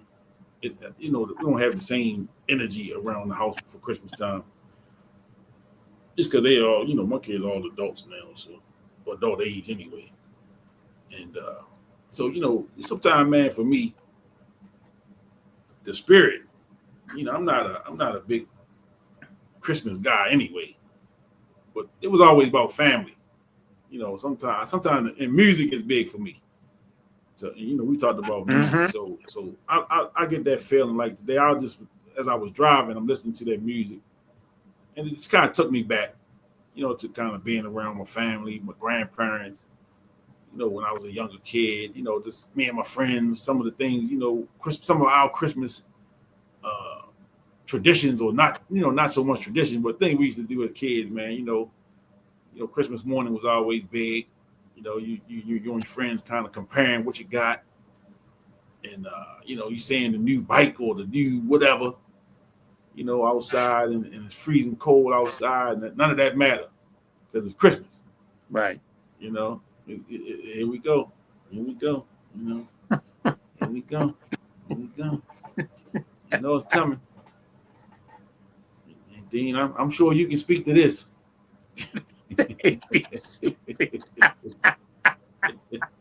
The love you say. Mama's Spoken like a true fan. Landon was a true fan. Boy, he dropped Mama's Pearl. He dropped Mama's Pearl on you. He was a fan. He was a fan. Yeah, he was a fan. Yeah. Only real fans know that one. Only new real fans know that one. Mm-hmm. Yeah, me and Landon lived the J5 from day one. Yeah.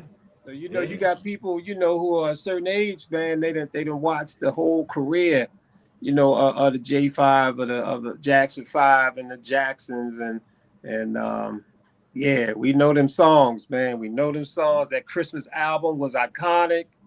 And we know the rest is history with them guys. They're royalty. Yes. Yeah, absolutely. Yeah, they are royalty, man. And you're right, man. That music, man. I mean, because Christmas, whatever folks think about it, sometimes you grow up and you get into the history of what Christmas means and where it came from, and it may have some negative connotations associated with it, but like you mentioned, it's just about the toys and the family and playing with your friends and and putting them skates on and being out there in the streets in the frigid cold and all those kind of things, So if as you grow older, and there's a time where I wasn't dealing with Christmas at all, right? But just understanding the fact of family getting together and having a good time and children being excited and stuff like that, to me, you just can't deny that when we did have some great memories, and the Christmas music is some great music, so many renditions of certain songs, and I'm a big fan of the Whispers Christmas music. Obviously the Jackson 5 was huge growing up for me. But there's some great songs out there, and those memories, man, there's some heavy memories, man. Heavy memories. Yep. Absolutely, man. And like you say, Christmas 5, that's right. Christmas has gotten, the holiday itself has gotten to be more of a commercial thing. Yeah. And again, man, so you can lose sight of the family time and spending time with your family, and that part of it, again, which was always the highlight for me. Yeah, you like the gifts and all the little things that came with it, but as an adult, when I think back, most of the memories rely on this family being together. Yeah. You know, I remember, like I say, my grandmother's house. I just remember people randomly stopping by that week. You know how when you out of school that week between Christmas and New Year's, and I mean, it seemed like that whole week. You know, and I didn't even really thinking that they had jobs. These people worked. My grandmother and them worked, but people was randomly stopping by. You know, in the evenings, and it was always food, and it was always drinks, and it was always just laughter and good times, man. And, you know, that part of it is what kind of stands out to me. You know, the good times, man. You know, the gifts and all that stuff is one thing, but you know, just the family and the friends and the neighbors. The neighbors were different. You know, all the neighbors kind of, you know, had relationships, and you know, they would talk, and you know, neighborhoods now are just not like neighborhoods we grew up in. You know, and you know, we start to sound like the old men in the room, get off my lawn, you know, that type of stuff. But when you grew up a certain way, you know, when neighbors were actually neighbors. Yeah. Knew your neighbors, and Yeah. you know, you could go borrow a cup of sugar, you know what I'm saying, or a stick of butter. Right. That was normal. Or get a plate. Yeah, it was normal. That was normal back then. That's how it was, man. I ain't eating shit from my neighbors now. Right. Hell no. Right. Right. I barely know them. I barely know them. Yeah, and that's real. But you know, but that part of it really makes the season, that Christmas season, so powerful.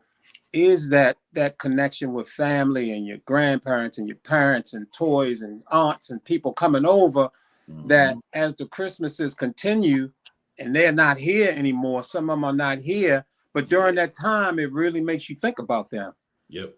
Because of how you know, how great those Christmases were, and you know, they were there participating and all of that. So during that time of the year, you know, a lot of people get in their feelings on, you know, maybe their parents are not here anymore, or you know, losing a loved one, because Christmas time has always been that time of getting together and people really sharing a lot of love, putting together. It's amazing how some people can put to the side issues during that season, but you know, when January 4th, 5th, or 6th come around, they back at your ass again, you know, with that foolishness. Yeah. But yeah, Christmas is powerful. Yeah. And for me, you know, Christmas took on a new meaning. You know, my grandfather passed away on Christmas Day a few years ago. You know what I'm saying? And probably the toughest Christmas that I've had in life. You know, because we knew that his time was short. We knew time was short for him. You know, you just didn't know when, right? And for it to happen that day was just past midnight on the, you know, Christmas, after Christmas Eve. But as always, his death date is 12/25, 12/25/97. You know, and it was tough for a couple of years after that, and sometimes it would hit me before I even realized that it was getting close to that date. You know, I just kind of get into this funk, and then I look up and like, damn, it's almost Christmas. You know, and that, you know, that kind of. So it took me a couple years to kind of get it to where it wasn't really had that kind of effect on me, because you know, of course, you miss them. You know what I'm saying? And he's a big part of my childhood, big part of my upbringing. You know, and for him to go, and then to go on that day, the day that you get with family and be with friends, and you know, it was tough for a couple of years, but yeah, that had to be a strange Christmas, man. Yeah, that first one for sure. Yeah, that day for sure was tough. Wow. You know, because you getting visitors for Christmas, but you getting visitors to send condolences as well. Yeah, on Christmas Day. That had to be strange. Yeah, it was tough. It was tough. And then, you know, he was person who had an impact in the community, you know, with the cleaners and all that stuff. So it was a lot of people, you know, just showing respect and paying condolences. So it just made it tougher, you know what I'm saying? So, but you know, again, I had to redefine. Was that your father's father? That's my mother's father. Your mother's father, okay. Yep, my mother's father, yep. And right on cue, you know. No offense to Jehovah's Witness. Oh, boy.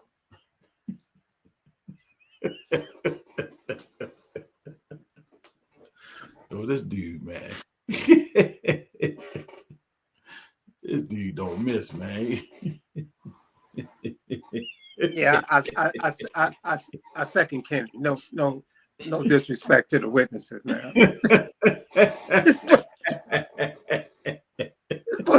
This boy Landon, man. Man. Oh my goodness. Man. Killer Rob, TS for life, my brother. Always. Yeah, yes, Always. sir. Yes, sir. Yes, indeed. Yes, Killer Rob. Hey, but you know, it's the season to be jolly. You know, regardless of what the Ravens doing on Sundays. You know, man, I tell you, man, like I said, I'm not like big on the Christmas, the commercialism of Christmas and all that stuff. I enjoy time with my family. You know, I enjoy time with my friends. You know, my kids. That's what it's about for me. I don't really get caught up in, like, say, the commercial aspect of it. And I like to say, you know, the music, man. Some of that music, man, it's just good for the spirit. Timeless, man. You know what I'm saying? Like I said, I put on the Jackson 5 this morning, and I don't know. I just kind of was thinking about it. I said, let me put some Jackson 5 on my way to work. Mm-hmm. And I was able to hear a couple songs on my way. And even on the way home, I put it back on. Yeah. On my way to basketball practice. I left from work, went to basketball practice. I put it on. And it just got me, you know, feeling good, man. I felt good about, you know, coming on here tonight because I knew I had to talk about this debacle Sunday, the last two debacles. Right. You know, didn't get to enjoy Thanksgiving. You know, the turkey just didn't taste good at night. And well, I didn't even have turkey this year, but they messed that up. Yeah, you know. Yeah, right. Messed that up. Yeah. So it's again, man, it's December. We ready to wrap up 2025. You know, 2026 is going to be a new exciting year here at the Sports Mix. You know, just trying to take things to the next level, doing some things business-wise with the Sports Mix. So just like I say, just trying to get it going in the right direction. You know what I'm saying? So people that support the show, appreciate y'all, man. Make sure y'all hitting that subscribe button on YouTube, and make sure you are following the Facebook and Instagram pages. You know, hit me up on the socials, man, getting interactive with me. You know, man, 2026, man, we're going to take the show on the road, man. You know, do some things out in the community. You know, get some shows going outside somewhere, man, and have some real fun with it. You know, I was just talking to a friend of mine yesterday about, you know, I've never been to Madison Square Garden. So it's like a bucket list thing for me to see a game up there at the Garden. And I don't know if it's going to be the Knicks or maybe a St. John's, Georgetown. I don't know. But I'd like to see a basketball game up there at the Garden. So, you know, I'm going to put that on my radar as something to do. You know, and again, man, we winding down the football season too. Just got to think of, you know, some topics that I want to talk about outside of football, outside of the Ravens. You know, some things that we can throw around here on the show, and you know, maybe bring up a couple other guests to kind of have a little debate just a little interesting conversation going. You know, because we can't talk football all the time. You know what I'm saying? And the way the Ravens playing, I don't even want to talk about no more football. You know what I'm saying? They've been kind of difficult to watch this year. Yeah. So he said, to be politically correct, you should say on your way to your job, not work.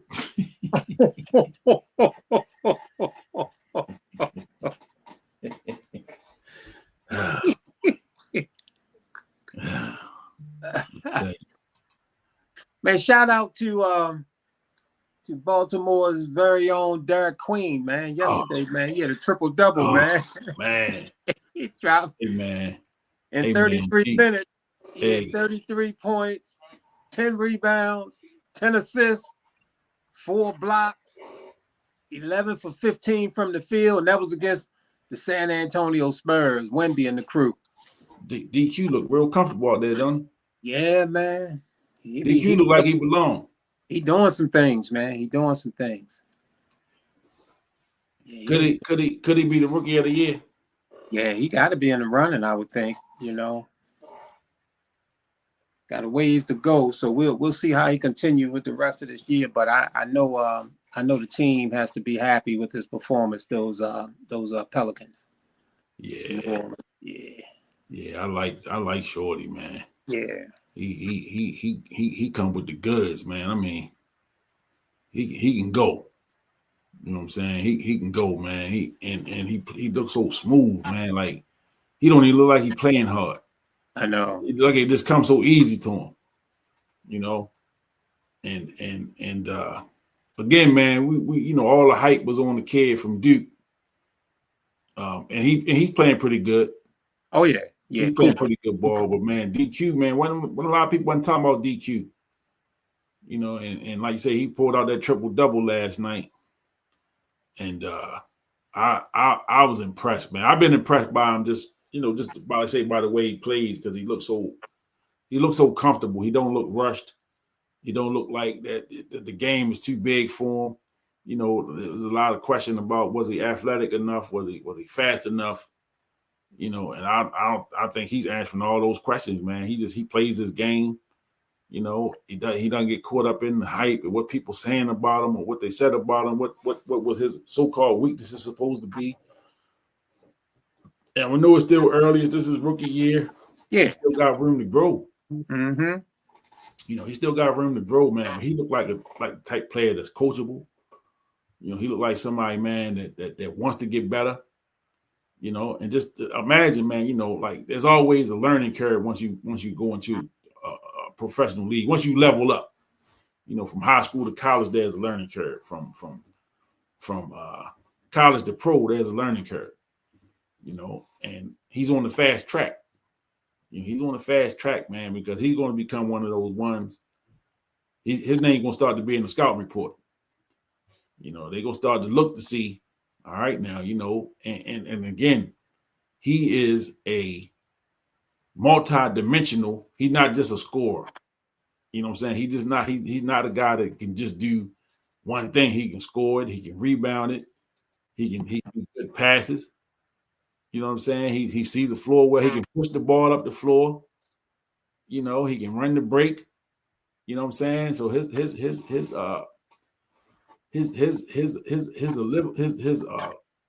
level of understanding his basketball IQ is very high. You know, very high, and he's just a rookie. You know what I'm saying? Great court coming to the league, and he's doing the things that he's doing, and he got a slow start because of the injury that he sustained in the summertime. So he didn't start the season right away. He wasn't able to go through the full training camp and all that. You know, but if he remains healthy over the next few years, man, DQ gonna be one of them ones in the league, man. You know, and he say, what did he say last year in the tournament? I'm from Baltimore. That's Baltimore, right. baby. Right. Exactly. Yeah. He from Baltimore, man. Yeah, he repping us real good, man. I love that. And he's the type of kid, man, that you just embrace, man. You love how he is. You love what he did at Maryland, and he's carrying it over to the league. So yeah, I'm with you on everything you said about this guy. Yeah, DQ, man. And every time I see something, I post them in the group. You know, the DQ, because highlights of him every day. Something he's doing every day. He got some highlights, man. So, yeah, DQ. And I happen to didn't realize one of my homeboys is his cousin. So I'm gonna see if homeboy can pull some strings. You know what I mean? Pull some strings, man. Give me 10 minutes with DQ, man. Right. I ain't got him for a whole hour or something, man. Give me about 10, 15 minutes with DQ. You know, I pull up on him down DC or something. Yeah, man. But yeah. So we ready to move on from this Pittsburgh foolishness. Yeah. Cincinnati back on the clock. So we'll see what happens Sunday with the Ravens, man. Are they going to come with the hood? They got another hole on the offensive line, so yeah, it is what it is. Keep the faith, y'all. Keep the faith. Trying to get into those playoffs. Keep the faith. Yeah, got to stay prayed up. I'm praying. Yeah. But keep the faith. Stay with the team, man. Don't give up on them. I know people are already selling tickets. Right. How they do, man. I'm turning my season tickets in. I don't want to support this crap no more. And, what's the other thing? Oh, burning jerseys and selling their merchandise and repainting the what they call them rooms, the man cave. Right. Oh, they taking all the purple out the man cave and all that stuff. We going royal blue now. Oh, I'm an Orioles fan now. I'm going black and orange. How they do, man. I don't know if that's a good choice either. Yeah, you're right. You're right. The Orioles did move did they move the fence again this year? I don't know, man.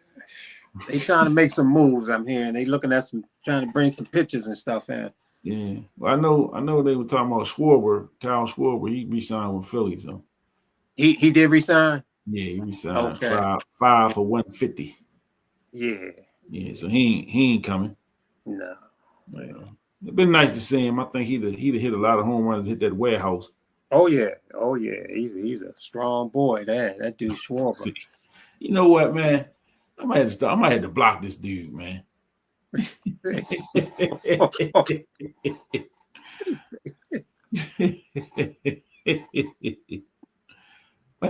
Might have to block this dude, man. They call me Satan's angel, man. Come on, man.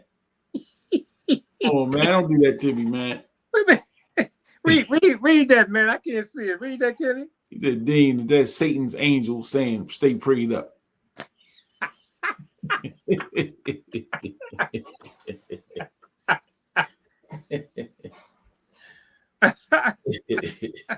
I used to like this guy, man. That Landon boy is an important part of the sports mix, man. I think a lot of people tuning in just to see his comments. I bet they are. He got a fan club. Yeah, I'm sure. I'm sure he do. Yeah. What the Landon Saunders fan club? Make sure y'all subscribe to the channel on YouTube, please. Right. I know y'all love you boys, but make sure y'all subscribe. Show me some love. He'll be here next week. He'll be here. We missed him in a couple of weeks. He didn't show up. Yeah. He definitely was missed. But between now and next week, man, y'all stay away from them freak offs, man. Y'all stay out. Yeah, man. Baby all alone. All that, man. That baby all alone. And the Roll Farms fried chicken too. Yeah. That boy got all that foolishness, man. And Hater wedges, all that. Yeah, all that. Yeah, just bypass it all. Yeah, leave it alone during the holiday season. Stay away from the massage parlors. Yeah. Yeah. You need a massage. Get your wife or your girlfriend to massage you. Yeah, that's right. Or your wife and your girlfriend, if you know. Yeah, however you want to do it like that. Yeah, because that's a thing now too.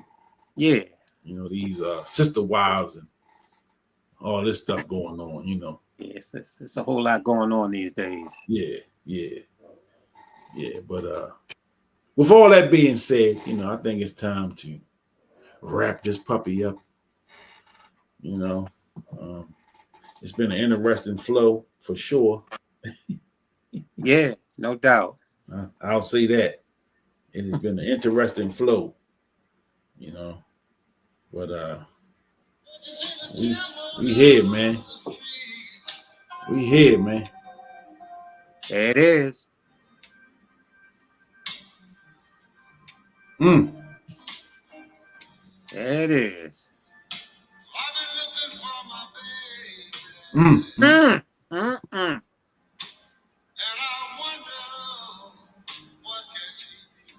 Where's she at? Where's she at? Yes, indeed. Mm.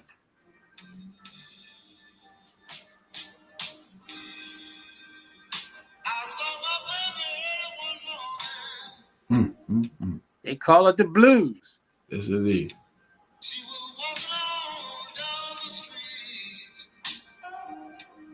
Mm. I know they great flag me for this music. I had to do it.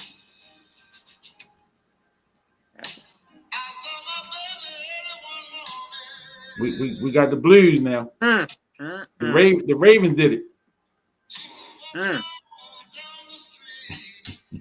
That's another thing about the holiday season, boy. You be thinking about that love that we done lost. People be all in their feelings. All over.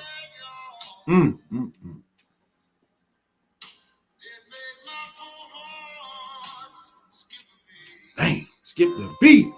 Ain't that something? I done had enough of this. Lord, It's time have to go. mercy. We'll see y'all next week. Absolutely. See y'all next week, man. After the Ravens win. We won't be singing the blues next week. No. But Be something up tempo. Yeah, for sure. Yeah, that's what we're looking forward to. For sure. Peace, family. We out. We out. OUT.